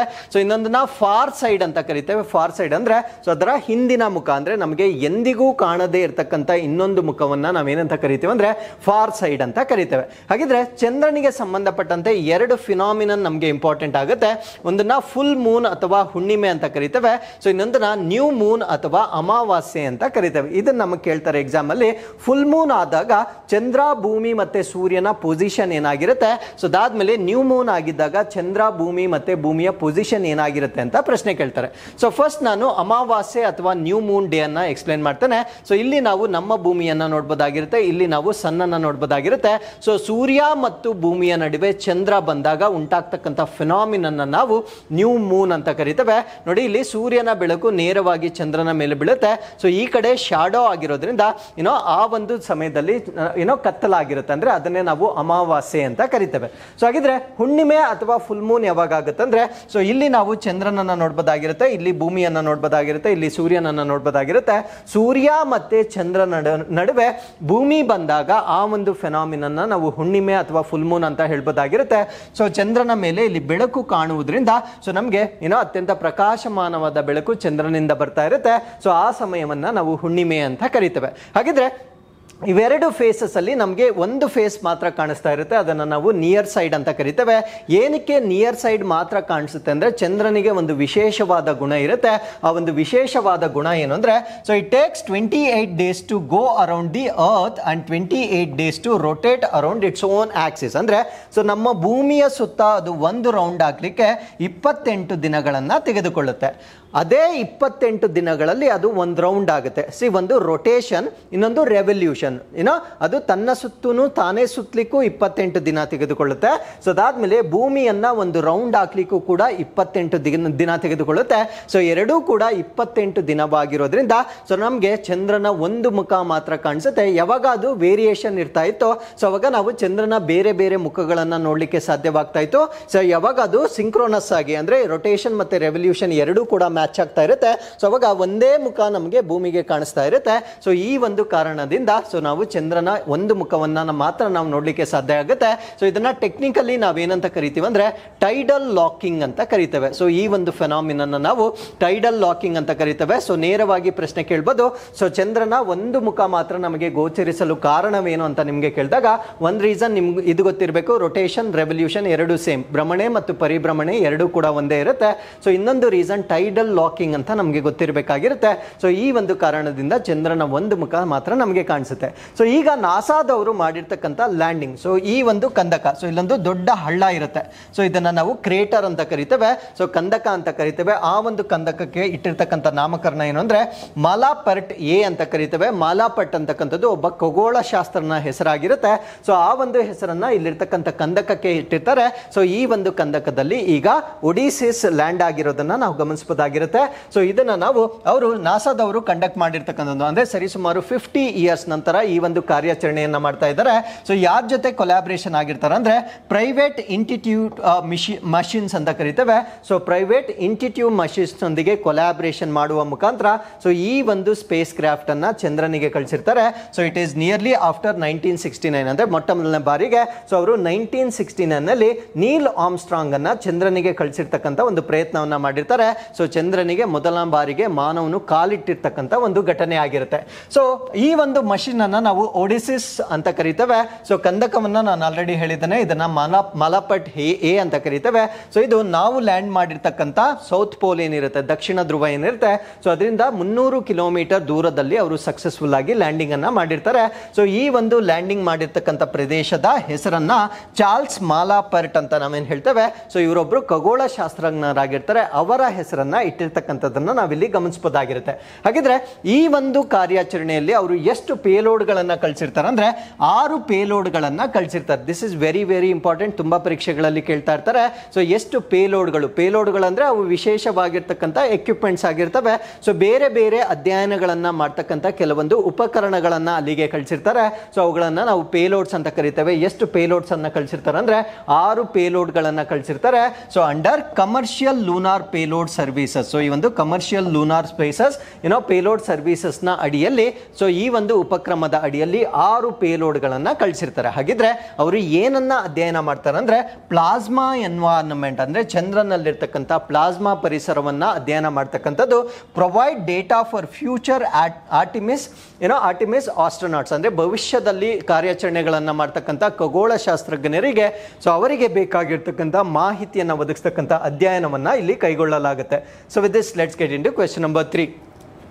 NTPC ರಿನ್ಯೂಬಲ್ ಎನರ್ಜಿ ಲಿಮಿಟೆಡ್ನ ಮೊದಲ ಸೌರ ಯೋಜನೆಯು ವಾಣಿಜ್ಯ ಕಾರ್ಯಾಚರಣೆಗಳ ಪ್ರಾರಂಭವನ್ನು ಎಲ್ಲಿ ಘೋಷಿಸಿತು? So where did the first solar project of renewable energy limited declared the commencement of the commercial operations? ಅರ್ಥ ಮಾಡ್ಕೊಳ್ಳಿ. So NTPC, so national thermal power corporation ಅಂತ ನಾವೇನು ಕರಿತೇವೆ, ಸೊ ಇವರು ಪ್ರಮುಖವಾಗಿ ಕಲ್ಲಿದ್ದಲು ಅಥವಾ ಕೋಲ್ ಅಂತ ನಾವೇನು ಹೇಳ್ತೇವೆ, ಸೊ ಇದರಿಂದ ಹೆಚ್ಚಿನ ವಿದ್ಯುತ್ತನ್ನು ತಯಾರಿ ಮಾಡ್ತಾರೆ. ಸೊ ಈಗ ಗ್ಲೋಬಲ್ ವಾರ್ಮಿಂಗ್ ಆಗ್ತಾ ಇರುವ ಕಾರಣದಿಂದ ರಿನ್ಯೂಬಲ್ ಅಥವಾ ನವೀಕರಿಸಬಹುದಾದ ವಿದ್ಯುತ್ತನ್ನ ತಯಾರಿ ಮಾಡ್ತಕ್ಕಂಥದ್ದು ನಮಗೆ ಅನಿವಾರ್ಯತೆ ಆಗಿರುತ್ತೆ. ಸೊ ಈ ಒಂದು ಕಾರಣದಿಂದ NTPC ತನ್ನ ಮೊಟ್ಟ ಮೊದಲ ರಿನ್ಯೂಬಲ್, ಅದಕ್ಕೆ ಒಂದು ಸಪರೇಟ್ ಲಿಮಿಟೆಡ್ ಅನ್ನೇ ಮಾಡಿರ್ತಾರೆ, ಅದನ್ನ ನಾವು NTPC ರಿನ್ಯೂಬಲ್ ಎನರ್ಜಿ ಲಿಮಿಟೆಡ್ ಅಂತ ಕರಿತೇವೆ. ಸೊ ಅವರು ತಮ್ಮ ಮೊಟ್ಟ ಮೊದಲ ರಿನ್ಯೂಬಲ್ ಎನರ್ಜಿ ಪ್ಲಾಂಟ್ ಅನ್ನ ಎಲ್ಲಿ ಘೋಷಣೆ ಮಾಡಿದ್ದಾರೆ ಅನ್ನೋದು ನಮ್ಮ ಪ್ರಶ್ನೆ ಆಗಿರುತ್ತೆ. ಸೊ ಈ ಪ್ರಶ್ನೆಗೆ ಸರಿಯಾದ ಉತ್ತರ ರಾಜಸ್ಥಾನದಲ್ಲಿ ಇವರು ಡೆವಲಪ್ ಮಾಡ್ತಾ ಇದ್ದಾರೆ. ಸೊ ರಾಜಸ್ಥಾನದಲ್ಲಿ ಯಾಕೆ ಅಂದ್ರೆ ಅಲ್ಲಿ ಬಿಸಿಲು ಜಾಸ್ತಿ ಇರುತ್ತೆ, ಅಲ್ಲಿ ನಾವು ಸೋಲಾರ್ ಎನರ್ಜಿಯನ್ನ ಜಾಸ್ತಿ ಪಡಿಬಹುದಾಗಿರುತ್ತೆ. ಸೊ ಆ ಒಂದು ಕಾರಣದಿಂದ NTPC ಅವರು ತಮ್ಮ ಮೊಟ್ಟ ಮೊದಲ ಸೌರ ಯೋಜನೆಯನ್ನ ರಾಜಸ್ಥಾನದಲ್ಲಿ ಡೆವಲಪ್ ಮಾಡ್ತಕ್ಕಂಥ ಒಂದು ಅನೌನ್ಸ್ಮೆಂಟ್ ಅನ್ನ ಮಾಡಿರ್ತಾರೆ. ಸೊ ರಾಜಸ್ಥಾನದ ಎಲ್ಲಿ ಇದನ್ನ ಮಾಡ್ತಾರೆ ಅಂದ್ರೆ ಛತ್ತರ್ಗರ್ ಅಂತ ಒಂದು ಪ್ರದೇಶ ಇರುತ್ತೆ. ಛತ್ತೀಸ್ಗಢ ಅಲ್ಲ, ಇದನ್ನ ಸರಿಯಾಗಿ ನೋಡ್ಕೊಳ್ಳಿ, ಛತ್ತರ್ಗರ್ ಅಂತ ಒಂದು ಪ್ರದೇಶ ಇರುತ್ತೆ. ಸೊ ಛತ್ತರ್ಗರ್ ಪ್ರದೇಶದಲ್ಲಿ ಈ ಒಂದು ಸೌರ ಪ್ಲಾಂಟ್ ಅನ್ನ ಡೆವಲಪ್ ಮಾಡ್ತಕ್ಕಂಥ ಒಂದು ಯೋಜನೆಯನ್ನ ಘೋಷಣೆ ಮಾಡಿರ್ತಾರೆ. ಸೊ ಇದರ ಕೆಪಾಸಿಟಿ ಎಷ್ಟಿರುತ್ತೆ ಅಂದ್ರೆ 70 ಮೆಗಾವ್ಯಾಟ್ ಕೆಪಾಸಿಟಿ ಇರುತ್ತೆ. ಸೊ ಇದು ಈ ಒಂದು ಕಾರಣದಿಂದ ಅಂದ್ರೆ ಇದನ್ನ ಡೆವಲಪ್ ಮಾಡ್ತಾ ಇರ್ತಕ್ಕಂಥ ಒಂದು ಕಾರಣದಿಂದ ಸೊ ಇವರ ಟೋಟಲ್ ಕೆಪಾಸಿಟಿ ಅಂದ್ರೆ NTPC ಅವರು ವಿದ್ಯುತ್ ಜನರೇಟ್ ಮಾಡ್ತಕ್ಕಂಥ ಒಟ್ಟು ಸಾಮರ್ಥ್ಯ ಎಷ್ಟಿರುತ್ತೆ ಅಂದ್ರೆ 73,958 ಮೆಗಾವ್ಯಾಟ್ಸ್ಗೆ ಇನ್ಕ್ರೀಸ್ ಆಗಿರುತ್ತೆ. ಅಂದ್ರೆ 73,958 ಮೆಗಾವ್ಯಾಟ್ಗೆ ಇನ್ಕ್ರೀಸ್ ಆಗಿರುತ್ತೆ. ಸೊ ಇಲ್ಲಿ ನೆನ್ಪಿಟ್ಕೊಳ್ಬೇಕಾಗಿರ್ತಕ್ಕಂಥ ವಿಷಯ ಏನು ಅಂದ್ರೆ ಸೊ ಈ ಒಂದು ಟೋಟಲ್ ಎನರ್ಜಿ ಏನಿರುತ್ತೆ ಇದು ಬೋತ್ ರಿನ್ಯೂಬಲ್ ಮತ್ತೆ ನಾನ್ ರಿನ್ಯೂಬಲ್ ಎರಡೂ ಕೂಡ ಸೇರ್ಕೊಂಡಿರುತ್ತೆ. ಅಂದ್ರೆ ನವೀಕರಿಸಬಹುದಾದ ನವೀಕರಿಸಲಾಗದ ಎರಡೂ ಇಂಧನಗಳ ಒಟ್ಟು ಸಾಮರ್ಥ್ಯ ಎಷ್ಟಿರುತ್ತೆ ಅಂದ್ರೆ 73,958 ಮೆಗಾವ್ಯಾಟ್ಗೆ ಇನ್ಕ್ರೀಸ್ ಆಗಿರೋದನ್ನ ನಾವಿಲ್ಲಿ ನೋಡಬಹುದಾಗಿರುತ್ತೆ. ಹಾಗಿದ್ರೆ ಕೇವಲ ರಿನ್ಯೂಬಲ್ ಎಷ್ಟು ಅಂತ ನಾವು ನೋಡಿದಾಗ ಅಂದ್ರೆ ನವೀಕರಿಸಬಹುದಾದ ಶಕ್ತಿ ಮಾತ್ರ ಎಷ್ಟು ಅಂತ ನಾವು ನೋಡಿದಾಗ ಸೊ 3,448 ಮೆಗಾವ್ಯಾಟ್ ಅಷ್ಟು ಕೆಪಾಸಿಟಿಯನ್ನ ಹೊಂದಿರತಕ್ಕಂಥದ್ದನ್ನ ನಾವಿಲ್ಲಿ ಗಮನಿಸಬಹುದಾಗಿರುತ್ತೆ. So NTPC renewable energy limited ಏನಿರುತ್ತೆ it has 17 projects under executions. ಇವಾಗ 17 ಯೋಜನೆಗಳನ್ನ ಈಗ ಕಾರ್ಯರೂಪಕ್ಕೆ ತರ್ತಾ ಇದ್ದಾರೆ. ಟೋಟಲ್ ಕೆಪಾಸಿಟಿ ಎಕ್ಸೀಡಿಂಗ್ 6,000 ಮೆಗಾವ್ಯಾಟ್ಸ್ ಅಂದ್ರೆ ಇದಿನ್ನೂ ಅಂಡರ್ ಡೆವಲಪ್ಡ್ ಆಗಿರುತ್ತೆ. ಸೊ 6,000 ಮೆಗಾವ್ಯಾಟ್ಸ್ ಅಷ್ಟು ನವೀಕರಿಸಬಹುದಾದ ಸಾಮರ್ಥ್ಯವುಳ್ಳ 17 ಪ್ರಾಜೆಕ್ಟ್ಸ್ ಗಳನ್ನ ಈಗ ಕಾರ್ಯರೂಪಕ್ಕೆ ತರ್ತಾ ಇರೋದನ್ನ ನಾವಿಲ್ಲಿ ಗಮನಿಸಬಹುದಾಗಿರುತ್ತೆ. ಸೊ ಈ ಆರ್ಟಿಕಲ್ ಜೊತೆಗೆ ನಾವು NTPC ಲಿಮಿಟೆಡ್ ಬಗ್ಗೆ ಹೆಚ್ಚಿನ ಮಾಹಿತಿಯನ್ನ ತಿಳ್ಕೊಳ್ಳೋದಾದ್ರೆ ಸೊ ಇದನ್ನ ನಮ್ಮ ಭಾರತ ದೇಶದ ಪಬ್ಲಿಕ್ ಸೆಕ್ಟರ್ ಅಂಡರ್ಟೇಕಿಂಗ್ ಅಂತ ಕರೀತೇವೆ. ಅಂದ್ರೆ ಸಾರ್ವಜನಿಕ ವಲಯದ ಸೊ ಒಂದು ವಲಯದ ಉದ್ಯಮ ಅಂತ ಕರಿಬಹುದಾಗಿರುತ್ತೆ. ಸೊ ಇದು ಪ್ರಮುಖವಾಗಿ ಎಲೆಕ್ಟ್ರಿಸಿಟಿ ಅಂದ್ರೆ ವಿದ್ಯುತ್ತನ್ನ ತಯಾರಿ ಮಾಡ್ತಕ್ಕಂಥದ್ದು ಮತ್ತು ಅದನ್ನ ಸರಬರಾಜು ಮಾಡ್ತಕ್ಕಂಥ ವ್ಯವಸ್ಥೆಯನ್ನ ಮಾಡ್ತಕ್ಕಂಥ ನಮ್ಮ ಭಾರತ ದೇಶದ ಸರ್ಕಾರಿ ಕಂಪನಿಯಾಗಿ ನಾವು NTPC ಅನ್ನ ನೋಡಬಹುದಾಗಿರುತ್ತೆ. ಸೊ ಇದರ ಕೇಂದ್ರ ಕಚೇರಿಯನ್ನ ನಾವು ನವದೆಹಲಿಯಲ್ಲಿ ನೋಡಬಹುದಾಗಿರುತ್ತೆ. ಸೊ ಇದನ್ನ ಸ್ಥಾಪನೆ ಮಾಡಿರ್ತಕ್ಕಂಥದ್ದು 1975 ಸ್ಥಾಪನೆ ಮಾಡಿರ್ತಾರೆ. ಸೊ ಇದರ ಶೇರ್ಸ್ ಎಷ್ಟಿರುತ್ತೆ ಅಂದ್ರೆ ಸರ್ಕಾರದ ಶೇರ್ ಎಷ್ಟಿರುತ್ತೆ ಅಂದ್ರೆ 51.1% ಅಷ್ಟು ಗವರ್ಮೆಂಟ್ ಶೇರ್ ಇರೋದನ್ನ ನಾವಿಲ್ಲಿ ನೋಡಬಹುದಾಗಿರುತ್ತೆ. ಸೊ ಈ ಒಂದು ಕಂಪನಿಯನ್ನ statutory corporation incorporated under companies act ಅಂದ್ರೆ ಕಂಪನೀಸ್ ಆಕ್ಟ್ ಅಂತ ನಾವೇನು ಹೇಳ್ತೇವೆ. ಸೊ ಇದರ ಒಳಗಡೆ ಅಂದ್ರೆ 1956 ಕಂಪನೀಸ್ ಆಕ್ಟ್ ಒಳಗಡೆ ಸೊ ಇದನ್ನ ಇನ್ಕಾರ್ಪೊರೇಟ್ ಮಾಡಿರ್ತಾರೆ. ಸೊ ಇದರ ಓನರ್ಶಿಪ್ ಯಾರು ಹೊಂದಿರ್ತಾರೆ ಅಂದ್ರೆ ministry of power government of India ಅಂದ್ರೆ ನಮ್ಮ ಭಾರತ ದೇಶದಿಂದ ವಿದ್ಯುತ್ ಸಚಿವಾಲಯ ಅಂತ ನಾವೇನು ಹೇಳ್ತೇವೆ. ಸೊ ನಮ್ಮ ಭಾರತ ದೇಶದ ವಿದ್ಯುತ್ ಸಚಿವಾಲಯದ ಮಾಲೀಕತ್ವದಲ್ಲಿರ್ತಕ್ಕಂಥ ಒಂದು ಕಂಪನಿ ಆಗಿರುತ್ತೆ. ಹಾಗಿದ್ರೆ ಪ್ರಸ್ತುತವಾಗಿ NTPC ಯಲ್ಲಿರ್ತಕ್ಕಂಥ ಪ್ಲಾಂಟ್ಸ್ಗಳು ಎಷ್ಟೆಷ್ಟು ಅಂತ ನಾವು ನೋಡೋದಾದ್ರೆ ಕೋಲ್ ಕಲ್ಲಿದ್ದಲಿಗೆ ಸಂಬಂಧಪಟ್ಟಂತೆ 27 ಸ್ಥಾವರಗಳನ್ನು ನೋಡಬಹುದಾಗಿರುತ್ತೆ. ಗ್ಯಾಸ್ ಮತ್ತೆ ಲಿಕ್ವಿಡ್ ಫ್ಯೂಯಲ್ ಬಂದಾಗ 7, ಹೈಡ್ರೋ ಬಂದಾಗ ಅಂದ್ರೆ ಜಲವಿದ್ಯುತ್ ಬಂದಾಗ ಕೇವಲ 1 ಸ್ಥಾವರವನ್ನು ನೋಡಬಹುದು. ಸ್ಮಾಲ್ ಅಂದ್ರೆ ಸಣ್ಣ ಜಲವಿದ್ಯುತ್ ಅನ್ನ ನೋಡಿದಾಗ 1 ಸ್ಥಾವರವನ್ನು ನೋಡಬಹುದು. ಸೋಲಾರ್ ಫೋಟೋ ವೋಲ್ಟಾಯಿಕ್ ಬಂದಾಗ 15 ಸ್ಥಾವರಗಳನ್ನು ನೋಡಬಹುದಾಗಿರುತ್ತೆ. ಸೊ ಒಟ್ಟು 51 ಸ್ಥಾವರಗಳನ್ನ ಓನ್ ಆಗಿ ಅಂದ್ರೆ ಸ್ವಂತವಾಗಿ ನಿರ್ವಹಣೆ ಮಾಡ್ತಾ ಇರತಕ್ಕಂಥದ್ದನ್ನ ನಾವು ನೋಡಬಹುದಾಗಿರುತ್ತೆ. ಸೊ ಇದರ ಕೆಪಾಸಿಟಿ ಬಂದು 57,838 ಮೆಗಾವ್ಯಾಟ್ಸ್ ಅಷ್ಟು ಕೆಪಾಸಿಟಿಯನ್ನ ಓನ್ ಕೆಪಾಸಿಟಿಯಲ್ಲಿ ಅವರು ನಿರ್ವಹಣೆ ಮಾಡ್ತಾ ಇದ್ದಾರೆ. ಸೊ ಈ ಮಾಹಿತಿಯನ್ನ ನಾವು NTPC ವೆಬ್ಸೈಟ್ ಇಂದಾನೆ ಅಧಿಕೃತವಾಗಿ ತೆಗೆದುಕೊಂಡಿರ್ತಕ್ಕಂಥ ಮಾಹಿತಿ ಆಗಿರುತ್ತೆ. ಸೊ ಕೆಲವೊಂದು ಪ್ಲಾಂಟ್ಸ್ ಗಳನ್ನ ಕೊಲಾಬರೇಷನ್ ಅಲ್ಲಿ ಮಾಡ್ತಾ ಇರ್ತಾರೆ, ಅದನ್ನ ನಾವು ಜಾಯಿಂಟ್ ವೆಂಚರ್ ಅಂತ ಕರಿತೇವೆ. ಸೊ ಜಾಯಿಂಟ್ ವೆಂಚರ್ ಅಲ್ಲಿ ಕೋಲ್ ಎಷ್ಟಿರುತ್ತೆ ಅಂದ್ರೆ 9 ಪ್ಲಾಂಟ್ಸ್ ಗಳನ್ನ ಅವರು ನಿರ್ವಹಣೆ ಮಾಡ್ತಾ ಇದ್ದಾರೆ. ಗ್ಯಾಸ್ ಲಿಕ್ವಿಡ್ ಬಂದಾಗ 4 ಇರುತ್ತೆ, ಹೈಡ್ರೋ ಬಂದಾಗ 8 ಇರುತ್ತೆ, ಸ್ಮಾಲ್ ಹೈಡ್ರೋ ಬಂದಾಗ 1 ಇರುತ್ತೆ, ಸೋಲಾರ್ ಬಂದಾಗ 15 ಇರುತ್ತೆ, ಸೊ ವಿಂಡ್ ಪವನ ಶಕ್ತಿ ಬಂದಾಗ 4 ಇರುತ್ತೆ. ಸೊ ಒಟ್ಟು 41 ಸ್ಥಾವರಗಳನ್ನ ಜಾಯಿಂಟ್ ವೆಂಚರ್ ಅಲ್ಲಿ ಅಂದ್ರೆ ಜಂಟಿ ಉದ್ಯಮವಾಗಿ ನಿರ್ವಹಣೆ ಮಾಡ್ತಾ ಇರ್ತಕ್ಕಂಥದ್ದನ್ನ ನಾವು NTPC ವತಿಯಿಂದ ಗಮನಿಸಬಹುದಾಗಿರುತ್ತೆ. ಇಲ್ಲಿಗೆ ಸೊ ನಾವು ನಾಲ್ಕನೇ ಪ್ರಶ್ನೆಗೆ ಹೋಗೋಣ. ರಾಷ್ಟ್ರೀಯ ಉದ್ಯಮ ವಿಕಾಸ ಪರಿಯೋಜನಾದ ಪ್ರಾಥಮಿಕ ಉದ್ದೇಶವೇನು? So what is the primary objective of ರಾಷ್ಟ್ರೀಯ ಉದ್ಯಮಿತ ವಿಕಾಸ ಪರಿಯೋಜನಾ? ಸೊ ಈ ಪ್ರಶ್ನೆಗೆ ಸರಿಯಾದ ಉತ್ತರ ಸಮಗ್ರ ಉದ್ಯಮಶೀಲತೆ ತರಬೇತಿಯೊಂದಿಗೆ ವ್ಯಕ್ತಿಗಳನ್ನ ಸಜ್ಜುಗೊಳಿಸತಕ್ಕಂಥದ್ದು, ಅಂದ್ರೆ to equip individuals with comprehensive entrepreneurship training ಅಂತ ಕರಿತೇವೆ. ಅಂದ್ರೆ ನಮ್ಮ ಭಾರತ ದೇಶದಲ್ಲಿ ಆಂಟರ್ಪ್ರಿನಿಯರ್ಶಿಪ್ ಅಂದ್ರೆ ಉದ್ಯೋಗದಾತರನ್ನ ತರಬೇತಿ ಮಾಡ್ತಕ್ಕಂಥದ್ದು, ಅಂದ್ರೆ ಉದ್ಯೋಗ ಕೊಡುವವರನ್ನ ಉದ್ಯೋಗದಾತರನ್ನಾಗಿ ಕನ್ವರ್ಟ್ ಮಾಡ್ತಕ್ಕಂಥ ಒಂದು ಯೋಜನೆಯನ್ನ ನಾವು ರಾಷ್ಟ್ರೀಯ ಉದ್ಯಮಿತ ವಿಕಾಸ ಪರಿಯೋಜನಾ ಅಂತ ಕರೀತೇವೆ. ಸೊ ಇದರ ಬಗ್ಗೆ ನಾವು ಡಿಸ್ಕಸ್ ಮಾಡೋದಾದ್ರೆ, ಸೊ ಇದೊಂದು ಹೊಸ ಯೋಜನೆ ಆಗಿರುತ್ತೆ. ರಾಷ್ಟ್ರೀಯ ಉದ್ಯಮಿತ ಪರಿಯೋಜನಾ ಅಂತ ಕರೀತೇವೆ, ರಾಷ್ಟ್ರೀಯ ಉದ್ಯಮ ವಿಕಾಸ ಪರಿಯೋಜನೆ ಅಂತ ಕರೀತೇವೆ. ಸೊ ಇದನ್ನ ಸ್ಪೆಷಲಿ ಪರ್ಟಿಕ್ಯುಲರ್ ಆಗಿ ಮಾಡಿರ್ತಕ್ಕಂಥದ್ದು ಯಾರ ಬೆನಿಫಿಷಿಯರೀಸ್ ಅಂದ್ರೆ ಸ್ವನಿಧಿ ಸ್ಕೀಮ್ ಅಲ್ಲಿರ್ತಕ್ಕಂಥ ಫಲಾನುಭವಿಗಳು. ಸ್ವನಿಧಿ ಅಂದ್ರೆ ಏನು ಅಂತ ನಾನು ಮುಂದೆ ಹೇಳ್ತೇನೆ, ಸೊ ಅರ್ಥ ಮಾಡ್ಕೊಳ್ಳಿ, ಕನ್ಫ್ಯೂಸ್ ಆಗಬಾರ್ದು. ರಾಷ್ಟ್ರೀಯ ಉದ್ಯಮಿತ ವಿಕಾಸ ಪರಿಯೋಜನೆ ಏನಿರುತ್ತೆ ಇದನ್ನ ಈಗ ಇನಾಗ್ರೇಟ್ ಮಾಡಿರ್ತಾರೆ. ಸೊ ಈ ಒಂದು ಯೋಜನೆಯ ಟಾರ್ಗೆಟ್ ಯಾರು ಅಂದ್ರೆ, ಇದಕ್ಕಿಂತ ಮುಂಚೆ ಒಂದು ಸ್ಕೀಮ್ ಅನ್ನ ಲಾಂಚ್ ಮಾಡಿದ್ರು, ಅದನ್ನ ನಾವು PM ಸ್ವನಿಧಿ ಅಂತ ಕರಿತೇವೆ. ಸೊ ಈ ಒಂದು PM ಸ್ವನಿಧಿಯಲ್ಲಿ ಬರ್ತಕ್ಕಂಥ ಫಲಾನುಭವಿಗಳು ಬೆನಿಫಿಷಿಯರೀಸ್ ಯಾರಿರ್ತಾರೆ, ಸೊ ಅವರು ಈ ಒಂದು ಯೋಜನೆಯ ಪ್ರಮುಖವಾಗಿರ್ತಕ್ಕಂಥ ಟಾರ್ಗೆಟ್ ಆಗಿರುತ್ತೆ. ಸೊ ಇದು ಯಾವ ಸಚಿವಾಲಯದ ಅಡಿಯಲ್ಲಿ ಲಾಂಚ್ ಮಾಡಿರ್ತಾರೆ ಅಂತ ಪ್ರಶ್ನೆ ಕೇಳ್ತಾರೆ. ಸೊ ಇದನ್ನ ಮಿನಿಸ್ಟ್ರಿ ಆಫ್ ಸ್ಕಿಲ್ ಡೆವಲಪ್ಮೆಂಟ್ ಮತ್ತೆ ಆಂಟರ್ಪ್ರಿನಿಯರ್ಶಿಪ್ ಅಂದ್ರೆ ಕೌಶಲ್ಯ ಅಭಿವೃದ್ಧಿ ಮತ್ತು ವಾಣಿಜ್ಯೋದ್ಯಮ ಸಚಿವಾಲಯದ ಅಡಿಯಲ್ಲಿ ಲಾಂಚ್ ಆಗಿರ್ತಕ್ಕಂಥ ಒಂದು ಕಾರ್ಯಕ್ರಮವಾಗಿರುತ್ತೆ. ಸೊ ಇದನ್ನ 9 ಸಿಟೀಸ್ಗಳಲ್ಲಿ ಈಗ ಲಾಂಚ್ ಮಾಡಿರ್ತಾರೆ. ಆ 9 ಸಿಟೀಸ್ ಯಾವ್ದು ಅಂತ ನೀವು ಪ್ರಮುಖವಾಗಿ ಇಲ್ಲಿ ಗಮನಿಸಬಹುದಾಗಿರುತ್ತೆ. Most of them north eastern part ಅಲ್ಲಿ ಹೆಚ್ಚಾಗಿ ಅವರು ಕಾನ್ಸಂಟ್ರೇಟ್ ಮಾಡ್ತಾ ಇದ್ದಾರೆ. ಸೊ ಇದರ ಪ್ರಮುಖವಾದ ಉದ್ದೇಶ ನಾನು ಪ್ರಶ್ನೆಯಲ್ಲಿ ಆಲ್ರೆಡಿ ಹೇಳಿದ್ದೇನೆ, ಆಂಟರ್ಪ್ರಿನಿಯರ್ಶಿಪ್ ಟ್ರೈನಿಂಗ್ ಅಂತ ಹೇಳ್ತೇವೆ. ಅಂದ್ರೆ ಉದ್ಯೋಗ ಆಕಾಂಕ್ಷಿಗಳಿಗೆ ಈ ಒಂದು ಉದ್ಯಮಶೀಲ ತರಬೇತಿಯನ್ನ ಕೊಡ್ತಕ್ಕಂಥದ್ದು ಇದರ ಪ್ರಮುಖವಾದ ಉದ್ದೇಶವಾಗಿರುತ್ತೆ. ಏನಕ್ಕೆ ಇದನ್ನ ಲಾಂಚ್ ಮಾಡಿರ್ತಾರೆ ಅಂದ್ರೆ, creating job providers rather then job seekers. Very very important. ಇಲ್ಲಿ ನೋಡಿ, ಉದ್ಯೋಗಾಕಾಂಕ್ಷಿಗಳಿಗಿಂತ ಹೆಚ್ಚಾಗಿ ಉದ್ಯೋಗ ಒದಗಿಸುವವರನ್ನ ರಚಿಸ್ತಕ್ಕಂಥದ್ದು. ಅಂದ್ರೆ ಕೇವಲ ಒಂದು ಉದ್ಯೋಗವನ್ನ ಕೊಡೋದಲ್ಲ, ಆ ವ್ಯಕ್ತಿಯನ್ನ ಇನ್ನೊಂದಷ್ಟು ಜನಕ್ಕೆ ಉದ್ಯೋಗ ಕೊಡುವ ಹಾಗೆ ಒಂದು ಆಂಟರ್ಪ್ರಿನಿಯರ್ಶಿಪ್ ಅನ್ನ ಡೆವಲಪ್ ಮಾಡ್ತಕ್ಕಂಥದ್ದು ಈ ಒಂದು ಯೋಜನೆಯ ಉದ್ದೇಶವಾಗಿರುತ್ತೆ. ಹಾಗಿದ್ರೆ ಇದೊಂದು ಕಾಂಪ್ರಹೆನ್ಸಿವ್ ಆಂಟರ್ಪ್ರಿನಿಯರ್ಶಿಪ್ ಟ್ರೈನಿಂಗ್ ನಾನು ಹೇಳಿದ್ದೆ. ಸೊ ಅವಾಗ ಈ ಒಂದು ರಾಷ್ಟ್ರೀಯ ಉದ್ಯಮಿತ ವಿಕಾಸ ಪರಿಯೋಜನೆ ಏನಿರುತ್ತೆ, ಸೊ ಇದು ಕಾಂಪ್ರಹೆನ್ಸಿವ್ ಆಂಟರ್ಪ್ರಿನಿಯರ್ಸ್ ಟ್ರೈನಿಂಗ್ ಆಗಿರುತ್ತೆ. ಎಷ್ಟು ದಿನಗಳ ಕಾಲ ಒಂದು ತರಬೇತಿಯನ್ನ ಕೊಡ್ತಾರೆ ಅಂದ್ರೆ 22 ವಾರಗಳ ಕಾಲ ತರಬೇತಿಯನ್ನ ಕೊಡ್ತಕ್ಕಂಥ ಒಂದು ಕಾರ್ಯಕ್ರಮವಾಗಿರುತ್ತೆ. ಸೊ ನಾನು ಮುಂಚೆನೆ ಹೇಳಿದೆ, ಈ ಒಂದು ಕಾರ್ಯಕ್ರಮದಲ್ಲಿ PM ಸ್ವನಿಧಿಯಲ್ಲಿ ಆಗಿರ್ತಕ್ಕಂಥ ಬೆನಿಫಿಷಿಯರೀಸ್ ಅನ್ನ ಅವರು ಕನ್ಸಿಡರ್ ಮಾಡ್ತಾರಂತ. ಸೊ PM ಸ್ವನಿಧಿ ಅಂದ್ರೆ PM ಸ್ಟ್ರೀಟ್ ವೆಂಡರ್ಸ್ ಆತ್ಮನಿರ್ಭರ್ ನಿಧಿ ಅಂತ ಕರೀತೇವೆ. ಸೊ ಈ ಒಂದು ಆತ್ಮನಿರ್ಭರ್ ನಿಧಿಯನ್ನ 2020ರಲ್ಲಿ ಲಾಂಚ್ ಮಾಡಲಾಗಿರುತ್ತೆ. ಅಂದ್ರೆ PM ಸ್ವನಿಧಿಯನ್ನ 2020ರಲ್ಲಿ ಲಾಂಚ್ ಮಾಡಲಾಗಿರುತ್ತೆ. ಉದ್ದೇಶ ಏನು ಅಂದ್ರೆ, affordable working capital loan to street vendors ಅಂದ್ರೆ ಬೀದಿ ವ್ಯಾಪಾರಿಗಳು ಏನಿರ್ತಾರೆ, ಸೊ ಇವರು ಕೊರೋನಾ ಸಮಯದಲ್ಲಿ ಅವರಿಗೆ ತುಂಬಾ ಕಷ್ಟ ಆಗಿರುತ್ತೆ. ಯಾಕಂದ್ರೆ ಅವಾಗ ಎಲ್ಲೂ ಕೂಡ ಸ್ಟಾಲ್ಸ್ ಅನ್ನ ಇಟ್ಕೊಳ್ಳಿಕ್ಕೆ ಅವಕಾಶವನ್ನ ಮಾಡಿಕೊಡ್ಲಿಲ್ಲ. ಸೊ ಅವರನ್ನ ರಿವೈವ್ ಮಾಡಲಿಕ್ಕೆ ಅವರಿಗೆ ಅಫೋರ್ಡಬಲ್ ಕೈಗೆಟುಕುವ ದರದಲ್ಲಿ ಲೋನ್ ಅನ್ನ ಕೊಡ್ತಕ್ಕಂಥ ಕಾರ್ಯಕ್ರಮವನ್ನ ನಾವು PM ಸ್ವನಿಧಿ ಅಂತ ಕರಿತೇವೆ. ಸೊ ಈ ಫಲಾನುಭವಿಗಳನ್ನ ಸೊ ಈ ಒಂದು ಕಾರ್ಯಕ್ರಮದಲ್ಲಿ ಟಾರ್ಗೆಟ್ ಮಾಡ್ತಾ ಇರೋದನ್ನ ನಾವು ಗಮನಿಸಬಹುದಾಗಿರುತ್ತೆ. So with this let's get into question number 5.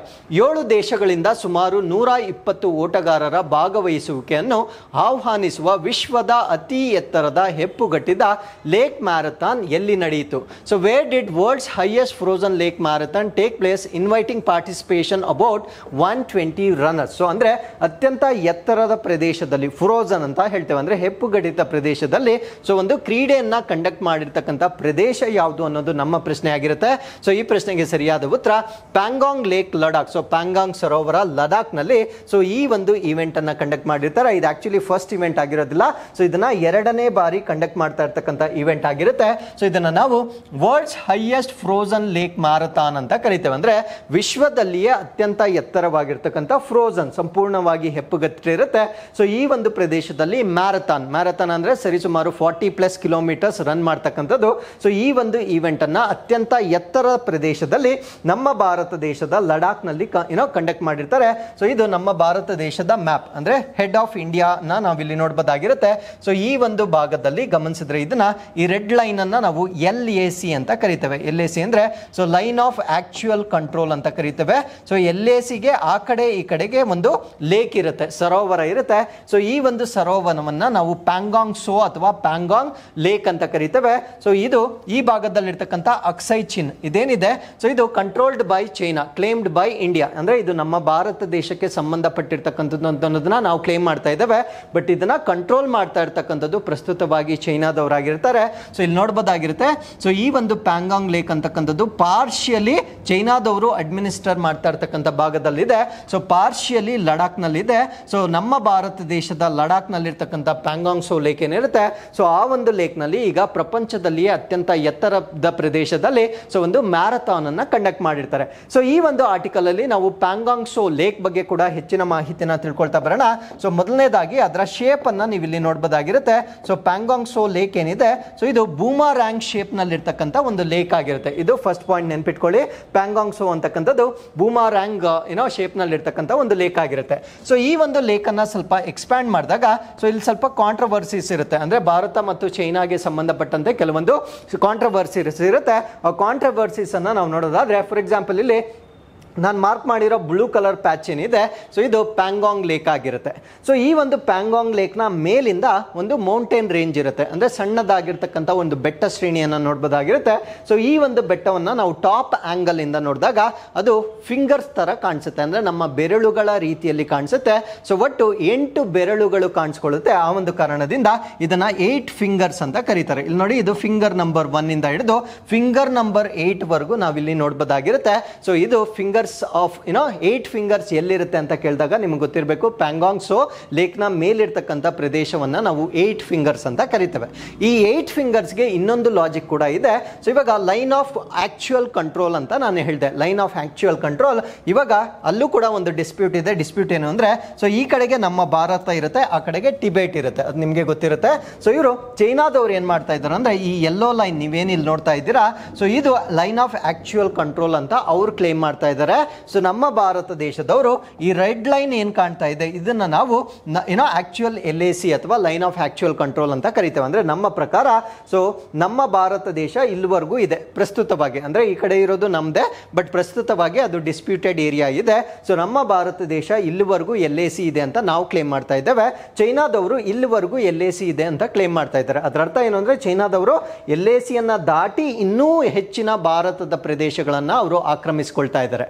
So ನಮ್ಮ ಭಾರತ ದೇಶದ ಬೇಸ್ ಕ್ಯಾಂಪ್, ಅಂದ್ರೆ ನಮ್ಮ ಮಿಲಿಟರಿ ಏನಿರುತ್ತೆ, ಸೊ ಅದು ಎಲ್ಲಿರುತ್ತೆ ಅಂತ ಪ್ರಶ್ನೆ ಕೇಳಿದಾಗ F3 ಮತ್ತೆ F4 ಮಧ್ಯದಲ್ಲಿ ನಮ್ಮ ಭಾರತ ದೇಶದ ಬೇಸ್ ಕ್ಯಾಂಪ್ ಅನ್ನ ನಾವು ನೋಡಬಹುದಾಗಿರುತ್ತೆ.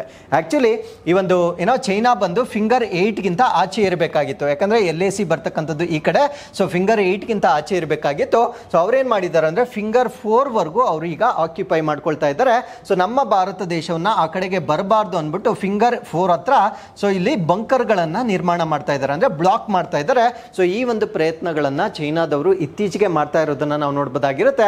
ಸೊ ಅದ್ರ ಜೊತೆಗೆ ಪ್ಯಾಂಗಾಂಗ್ ಲೇಕ್ ಮೇಲೆ ಒಂದು ಬ್ರಿಡ್ಜ್ ಅನ್ನ ಕೂಡ ಕನ್ಸ್ಟ್ರಕ್ಟ್ ಮಾಡ್ತಾ ಇದ್ದಾರೆ. ಏನಕ್ಕೆ ಮಾಡ್ತಾ ಇದ್ದಾರೆ ಅಂದ್ರೆ, ಸೊ ಅದು ನಮ್ಮದು ಅನ್ನೋದನ್ನ ತೋರ್ಪಡಿಸ್ಕೊಳ್ಳಿಕ್ಕೆ ಈ ರೀತಿಯ ಆಕ್ಟಿವಿಟೀಸ್ ಗಳನ್ನ ಮಾಡ್ತಾ ಇದ್ದಾರೆ. ಸೊ ಈ ಒಂದು ಪ್ರದೇಶದಲ್ಲಿ ನಾವು ಕೂಡ ನಮ್ಮ ಕ್ಲೇಮ್ ಅನ್ನ ತೋರಿಸಲಿಕ್ಕೆ ಸೊ ಈ ಒಂದು ಇವೆಂಟ್ ಅನ್ನ ಕಂಡಕ್ಟ್ ಮಾಡ್ತಿರ್ತಕ್ಕಂಥದನ್ನ ನಾವಿಲ್ಲಿ ನೋಡಬಹುದಾಗಿರುತ್ತೆ. ಇದನ್ನ ನಾವು ಕೇವಲ ಸ್ಪೋರ್ಟ್ಸ್ ಆಗಿ ನೋಡೋದಕ್ಕಿಂತ ಒಂದು ಸ್ಟ್ರಾಟಜಿಕ್ ಮೂವ್ ಆಗಿ ನೋಡ್ತಾ ಇರ್ತಕ್ಕಂಥದನ್ನ ನಾವಿಲ್ಲಿ ಗಮನಿಸಬಹುದಾಗಿರುತ್ತೆ. ಸೊ ಇದು ಈ ಒಂದು ಪ್ಯಾಂಗಾಂಗ್ ಸೋ ಏನಿದೆ, ಇದನ್ನ ನಾವು ಎಂಡೋರಿಕ್ ಲೇಕ್ ಅಂತ ಕರಿತೇವೆ. ಎಂಡೋರಿಕ್ ಲೇಕ್ ಅಂದ್ರೆ ಸೊ ಅಲ್ಲಿ ಬರ್ತಕ್ಕಂಥ ನೀರು ಔಟ್ ಫ್ಲೋ ಆಗೋದಿಲ್ಲ, ಅಂದ್ರೆ ಹೊರಗಡೆಗೆ ಹರಿಯೋದಿಲ್ಲ. ಸೊ ಅಲ್ಲೇ ಇರ್ತಕ್ಕಂಥ ನೀರನ್ನ ನಾವು ಎಂಡೋರಿಕ್ ಲೇಕ್ ಅಂತ ಕರಿತೇವೆ. ಸೊ ಇದು 134 ಕಿಲೋಮೀಟರ್ಸ್, ಅಂದ್ರೆ 134 ಕಿಲೋಮೀಟರ್ ಉದ್ದವಿರ್ತಕ್ಕಂಥ ಒಂದು ಲೇಕ್ ಆಗಿರುತ್ತೆ. ಸೊ ಇದಕ್ಕೆ ಬೇರೆ ಬೇರೆ ಹೆಸರುಗಳಿರುತ್ತೆ. ಪ್ಯಾಂಗಾಂಗ್ ಸೋ ಅಂತ ಕರಿತೇವೆ. ಸೊ ಬೇರೆ ಬೇರೆ ಸಬ್ ಲೇಕ್ಗಳು ಕೂಡ ಇರುತ್ತೆ, ಅಂದ್ರೆ ಉಪ ಸರೋವರಗಳು ಅದರಲ್ಲಿ ಇರುತ್ತೆ. ಪ್ಯಾಂಗಾಂಗ್ ಸೋ ಇರುತ್ತೆ, ಅದಾದ್ಮೇಲೆ ಸೋ ನ್ಯಾಕ ಅಂತ ಬರುತ್ತೆ, ರಮ್ ಸೋ ಅಂತ ಕರಿತೇವೆ. ಇದರಲ್ಲಿ ಟ್ವಿನ್ ಲೇಕ್ ಇರುತ್ತೆ, 2 ಲೇಕ್ಸ್ ಇರುತ್ತೆ. ಇನ್ನೊಂದು ನ್ಯಾಕ್ ಸೋ ಅಂತ ಕರಿತೇವೆ. ಸೊ ಈ ರೀತಿಯಾಗಿ ಇದು 5 ಉಪ ಸರೋವರಗಳಾಗಿ ಬ್ರೇಕ್ ಆಗಿರೋದನ್ನ ನಾವು ನೋಡಬಹುದಾಗಿರುತ್ತೆ. ಸೊ ಅದಾದ್ಮೇಲೆ 50% ಇದರ ಲೆಂತ್ ಏನಿದೆ, ಸೊ ಇದು ಚೈನಾದ ಟಿಬೆಟ್ ನಲ್ಲಿ ಇರ್ತಕ್ಕಂಥದ್ದನ್ನ ನಾವು ನೋಡಬಹುದಾಗಿರುತ್ತೆ. ಸೊ ಇನ್ನು ನಮ್ಮ ಉಳಿದ 40% ಏನಿದೆ, ಸೊ ಲಡಾಖ್ ನಲ್ಲಿ ಇರುತ್ತೆ. ಮಿಕ್ಕಿದ 10% ಇರ್ತಕ್ಕಂಥದ್ದು ಸೊ ಇದು disputed part of Pangong Tso lake ಆಗಿ ನಾವು ನೋಡಬಹುದಾಗಿರುತ್ತೆ. So during the winter lake freezes completely despite being saline water. So ಇದು ಸಂಪೂರ್ಣವಾಗಿ ಲವಣಯುಕ್ತವಾಗಿರ್ತಕ್ಕಂಥ ನೀರಾಗಿದ್ದರೂ ಕೂಡ ವಿಂಟರ್ ಸೀಸನ್ ಅಲ್ಲಿ ಸಂಪೂರ್ಣವಾಗಿ ಹೆಪ್ಪುಗಟ್ಟತಕ್ಕಂಥ ಲೇಕ್ ಆಗಿ ನಾವು ಇದನ್ನ ನೋಡಬಹುದಾಗಿರುತ್ತೆ. So Ladakh's Pangong lake marathon, so ಇದು world's highest frozen lake marathon ಆಗಿರುತ್ತೆ. ಸೊ ಇದರಲ್ಲಿ 120 ರನ್ನರ್ಸ್ ಫ್ರಮ್ 7 ಕಂಟ್ರೀಸ್ ಪಾರ್ಟಿಸಿಪೇಟ್ ಮಾಡಿರ್ತಾರೆ. ಸೊ ಇದು ಸೆಕೆಂಡ್ ಎಡಿಷನ್ ಆಗಿರುತ್ತೆ. As I told you before, ಇದು 2ನೇ ಆವೃತ್ತಿ ಆಗಿರುತ್ತೆ. ಸೊ ಇದನ್ನ ಕಂಡಕ್ಟ್ ಮಾಡಿರ್ತಕ್ಕಂಥವ್ರು adventure sports foundation of Ladakh. Ladakh ನಲ್ಲಿ ಒಂದು ಫೌಂಡೇಶನ್ ಇರುತ್ತೆ, ಅದನ್ನ ನಾವು ಅಡ್ವೆಂಚರ್ ಸ್ಪೋರ್ಟ್ಸ್ ಫೌಂಡೇಶನ್ ಅಂತ ಕರಿತೇವೆ. ಸೊ ಇದನ್ನ ಅಡ್ಮಿನಿಸ್ಟರ್ ಮಾಡಿರ್ತಕ್ಕಂಥವ್ರು ಯಾರು ಅಂದ್ರೆ, ಸೊ ಯೂನಿಯನ್ ಟೆರಿಟರಿ ಲಡಾಖ್ ವತಿಯಿಂದ ಇದನ್ನ ಅಡ್ಮಿನಿಸ್ಟರ್ ಮಾಡಿರ್ತಾರೆ. ಅದರ ಜೊತೆಗೆ 14 ಕಾರ್ಪ್ಸ್ ಇಂಡಿಯನ್ ಆರ್ಮಿ ಕೂಡ ಸಪೋರ್ಟ್ ಮಾಡಿರ್ತಾರೆ. ಯಾಕಂದ್ರೆ ಅದೊಂದು ಡಿಸ್ಪ್ಯೂಟೆಡ್ ಏರಿಯಾ ಆಗಿರೋದ್ರಿಂದ ಸೊ 14 ಕಾರ್ಪ್ ಆರ್ಮಿ ಕೂಡ ಈ ಒಂದು ಇವೆಂಟ್ಗೆ ಸಪೋರ್ಟ್ ಅನ್ನ ಮಾಡಿರ್ತಾರೆ. So agenda to bring attention towards melting of Himalayan glacier. So ನಾನು ಒಂದು ಹೇಳಿದ್ದು ಸ್ಟ್ರಾಟಜಿಕ್ ಮೂವ್ ಅಂತ ಹೇಳಿದೆ, ಅದ್ರ ಜೊತೆಗೆ ಇನ್ನೊಂದು ಉದ್ದೇಶ ಕೂಡ ಇರುತ್ತೆ. ಇನ್ನೊಂದು ಉದ್ದೇಶ ಏನು ಅಂದ್ರೆ, ಇವಾಗ ಹವಾಮಾನ ಬದಲಾವಣೆ ಆಗ್ತಾ ಇರೋದ್ರಿಂದ ಸೊ ಈ ಗ್ಲೇಷಿಯರ್ ಮೆಲ್ಟಿಂಗ್ ಹೆಚ್ಚಾಗ್ತಾ ಇದೆ ಅಂತ ಹೇಳ್ತಾ ಇದ್ದೇವೆ. ಸೊ ಅದರ ಬಗ್ಗೆ ಅವೇರ್ನೆಸ್ ಅನ್ನ ಕ್ರಿಯೇಟ್ ಮಾಡ್ತಕ್ಕಂಥದ್ದು ಕೂಡ ಇದರ ಇನ್ನೊಂದು ಉದ್ದೇಶವಾಗಿರುತ್ತೆ. ಸೊ ಆ ಒಂದು ಕಾರಣದಿಂದ ಇದಕ್ಕೆ ಒಂದು ಟೈಟಲ್ ಅನ್ನ ಇಟ್ಕೊಂಡಿರ್ತಾರೆ. ಆ ಟೈಟಲ್ ಏನು ಅಂದ್ರೆ ತೀಸ್ಟ್ ರನ್ ಅಂತ ಒಂದು ಟೈಟಲ್ ಅನ್ನ ಇಟ್ಕೊಂಡಿರ್ತಾರೆ. ಇದರ ಅರ್ಥ ಏನು ಅಂದ್ರೆ last run on frozen lake ಅಂತ ಹೇಳ್ತಾರೆ. ಅಂದ್ರೆ ಫ್ರೋಸನ್ ಲೇಕ್, ಹೆಪ್ಪು ಕಟ್ಟಿತ ಹಿಮದ ಮೇಲೆ ಇದೇ ನಮ್ಮ ಕೊನೆಯ ಓಟ ಅಂತ ಹೇಳ್ತಾ ಇದ್ದಾರೆ. ಅಂದ್ರೆ ಅದೊಂದು ಸರ್ಕ್ಯಾಸಮ್ ಆಗಿರುತ್ತೆ. ಅಂದ್ರೆ ನಾವು ಇದೇ ರೀತಿಯಾಗಿ ನಾವು ಗ್ಲೋಬಲ್ ವಾರ್ಮಿಂಗ್ ಅನ್ನ ಮಾಡ್ತಾ ಬಂದ್ರೆ ಸೊ ಈ ರೀತಿಯ ಇವೆಂಟ್ ಅನ್ನ ನಾವು ಮುಂದೆಂದೂ ಕಂಡಕ್ಟ್ ಮಾಡಲಿಕ್ಕೆ ಸಾಧ್ಯವಾಗೋದಿಲ್ಲ. ಕಾರಣ ಏನಂದ್ರೆ ಟೆಂಪರೇಚರ್ ಎಷ್ಟು ಜಾಸ್ತಿ ಆಗಿರುತ್ತೆ ಅಂದ್ರೆ ಯಾವುದು ಕೂಡ ಫ್ರೋಸನ್ ಲೇಕ್ ಇರೋದಿಲ್ಲ. ಸೊ ಆ ರೀತಿಯ ಒಂದು ಥೀಮ್ ಅನ್ನ ಇಟ್ಕೊಂಡು ಮಾಡಿರ್ತಕ್ಕಂಥ ಇವೆಂಟ್ ಆಗಿರುತ್ತೆ. ಸೊ 2 ರೀತಿಯಾಗಿ ಇಂಪಾರ್ಟೆಂಟ್ ಆಗಿರುತ್ತೆ. ಒಂದು ಸ್ಟ್ರಾಟಜಿಕ್ ಮೂವ್ ಆಗಿರುತ್ತೆ, ಇನ್ನೊಂದು ಎನ್ವೈರನ್ಮೆಂಟಲ್ ಪ್ರೊಟೆಕ್ಷನ್ಗೆ ಸಂಬಂಧಪಟ್ಟಂತೆ ಒಂದು ಅವೇರ್ನೆಸ್ ಅನ್ನ ಕ್ರಿಯೇಟ್ ಮಾಡ್ತಕ್ಕಂಥ ಒಂದು ಈವೆಂಟ್ ಆಗಿ ಕೂಡ ನಾವು ಇದನ್ನ ಗಮನಿಸಬಹುದಾಗಿರುತ್ತೆ. ಸೊ ಇದು 10 ಡಿಗ್ರಿ ಸೆಲ್ಸಿಯಸ್ ಗಿಂತ ಕಡಿಮೆ ಟೆಂಪರೇಚರ್ ಅಲ್ಲಿ, ಇಮ್ಯಾಜಿನ್ -10 ಡಿಗ್ರಿ ಸೆಲ್ಸಿಯಸ್ ಗಿಂತ ಕಡಿಮೆ ಟೆಂಪರೇಚರ್ ಅಲ್ಲಿ ಕಂಡಕ್ಟ್ ಮಾಡಿರ್ತಕ್ಕಂಥ ಇವೆಂಟ್ ಆಗಿರುತ್ತೆ. ಸೊ ಎಷ್ಟು ಎತ್ತರದಲ್ಲಿ ಅಂದ್ರೆ ಸಿ ಲೆವೆಲ್ ಇಂದ 14,273 ಫೀಟ್ ಅಂದ್ರೆ 14,273 ಅಡಿಗಳಷ್ಟು ಎತ್ತರದ ಪ್ರದೇಶದಲ್ಲಿ ಕಂಡಕ್ಟ್ ಮಾಡಿರ್ತಕ್ಕಂಥ ಇವೆಂಟ್ ಆಗಿರುತ್ತೆ. So maiden run last year ಕೂಡ ಒಂದು ರನ್ ಅನ್ನ ಮಾಡಿರ್ತಾರೆ. So it is Guinness record for the world's highest frozen lake of marathon. ಅಂದ್ರೆ ಕಂಪ್ಲೀಟ್ ಮ್ಯಾರಥಾನ್ ಮಾಡೋಕ್ಕಾಗಲ್ಲ, ಯಾಕಂದ್ರೆ ಅಷ್ಟು ಕಡಿಮೆ ಟೆಂಪರೇಚರ್ ಇರೋದ್ರಿಂದ 40+ ಕಿಲೋಮೀಟರ್ ರನ್ ಮಾಡೋಕ್ಕಾಗೋದಿಲ್ಲ.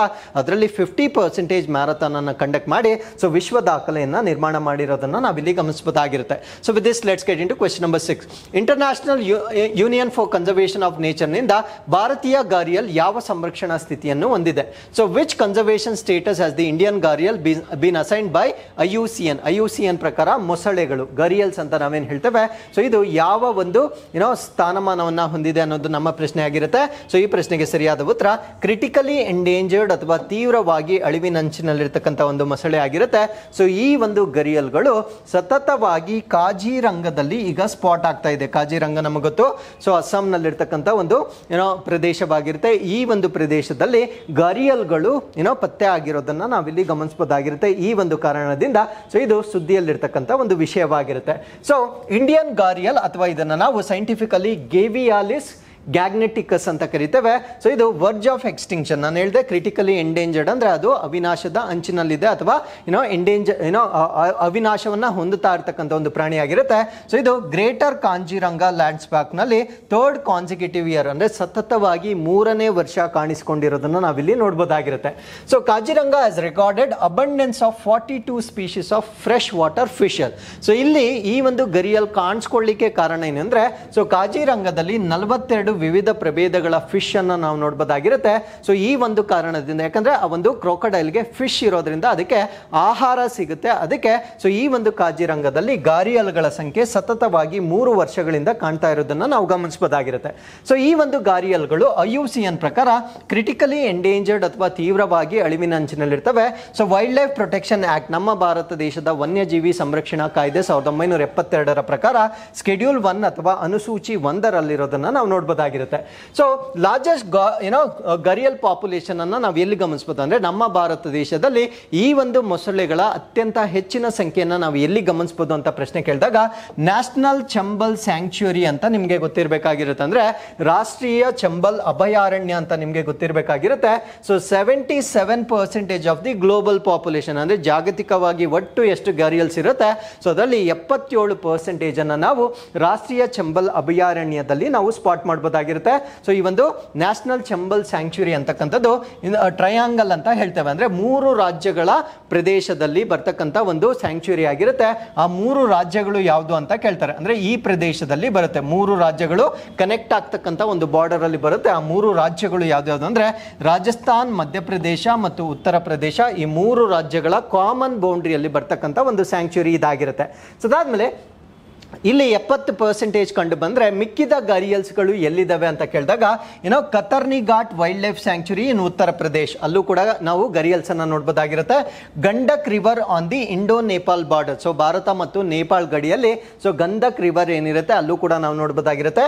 ಕಾರ್ಬೆಟ್ ನ್ಯಾಷನಲ್ ಪಾರ್ಕ್, ಅದಾದ್ಮೇಲೆ ಸೋನ್ ರಿವರ್, ಮಹಾನದಿ ರಿವರ್ ಮತ್ತೆ ಅಸ್ತಿನಾಪುರ್ ಸ್ಯಾಂಕ್ಚುರಿಯಲ್ಲಿ ನಾವು ರಿಮೈನಿಂಗ್ ಪಾಪ್ಯುಲೇಷನ್ ಆಫ್ ದಿ ಗರಿಯಲ್ಸ್ ಅನ್ನ ನೋಡಬಹುದಾಗಿರುತ್ತೆ.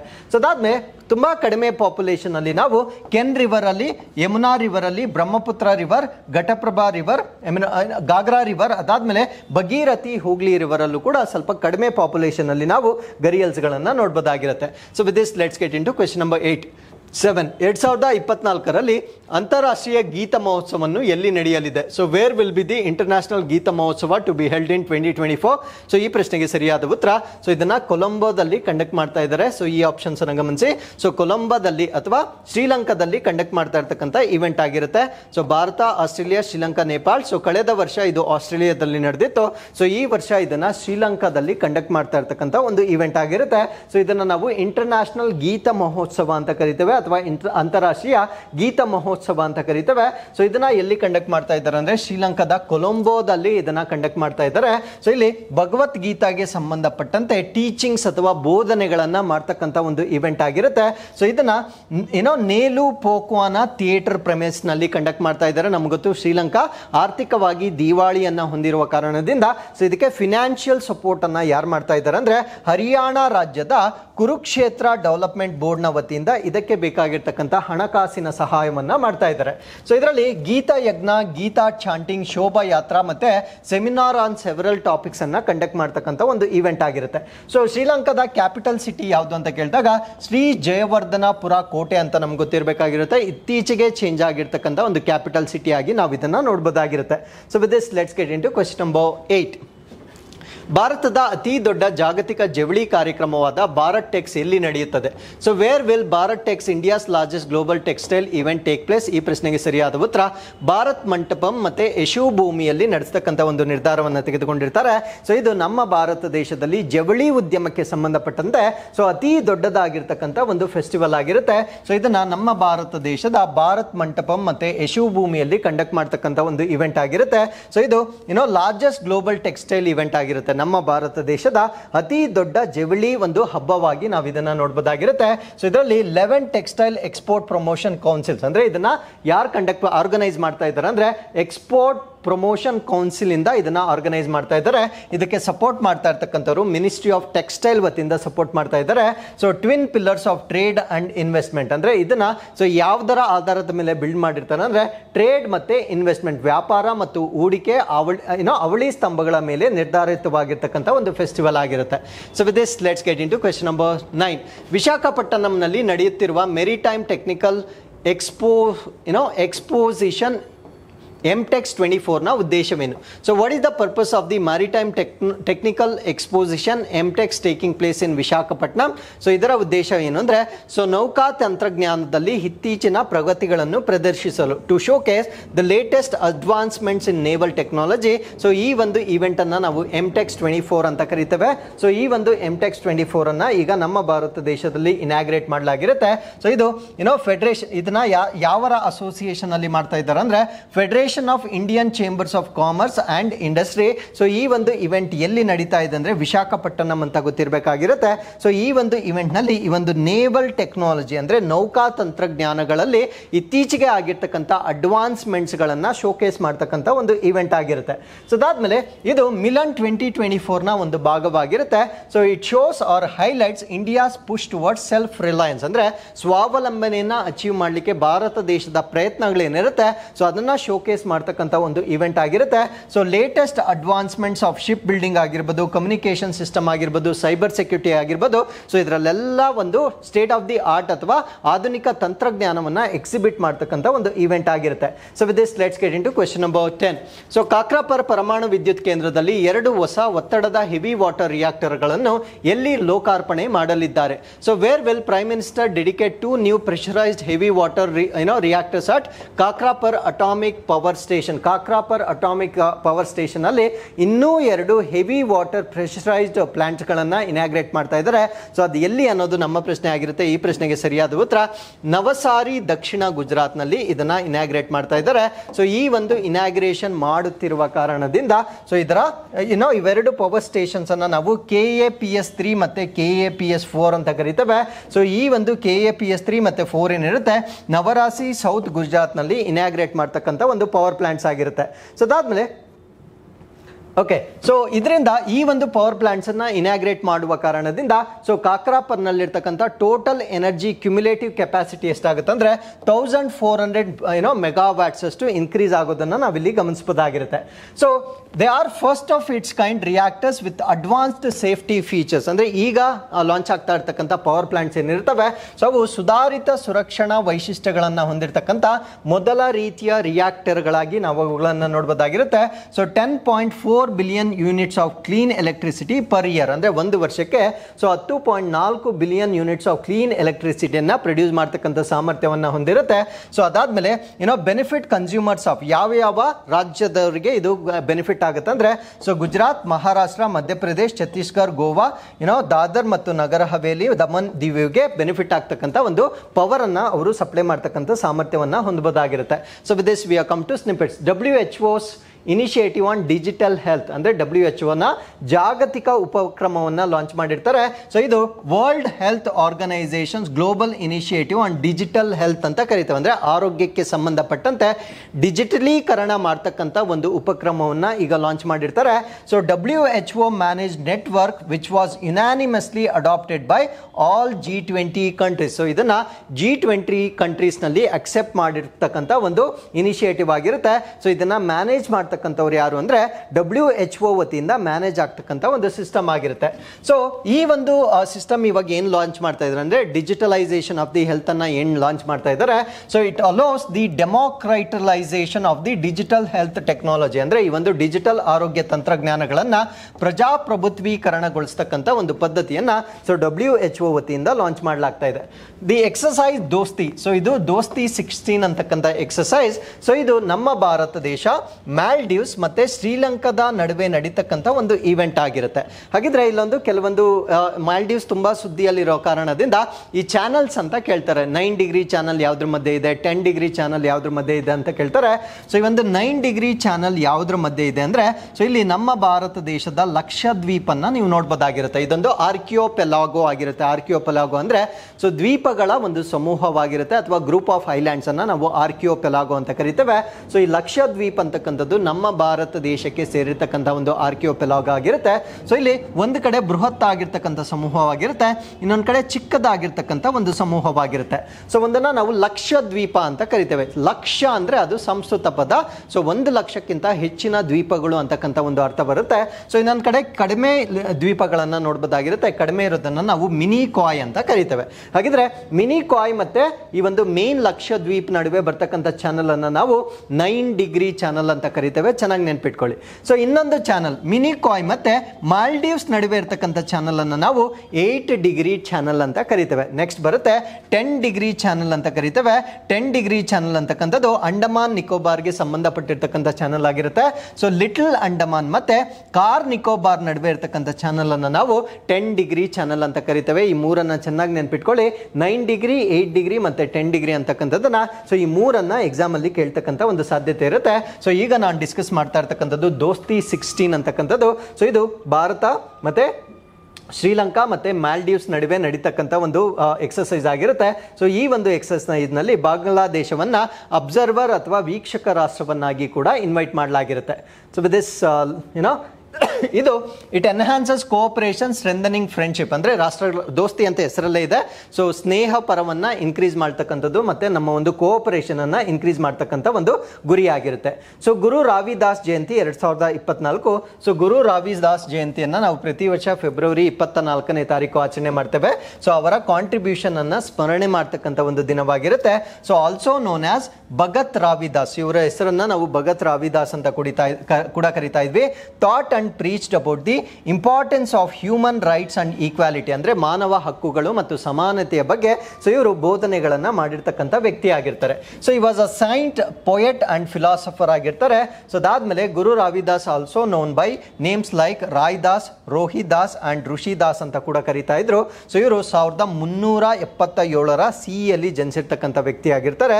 ಸೊ ಇವರು ಗೋವರ್ಧನಪುರ್ ಇನ್ನು ಉತ್ತರ ಪ್ರದೇಶದಲ್ಲಿ ಜನಿಸಿರ್ತಕ್ಕಂಥ ಒಬ್ಬ ವ್ಯಕ್ತಿ ಆಗಿರ್ತಾರೆ. So world piece and understanding day, ವಿಶ್ವ ಶಾಂತಿ ಮತ್ತು ತಿಳುವಳಿಕೆ ದಿನ.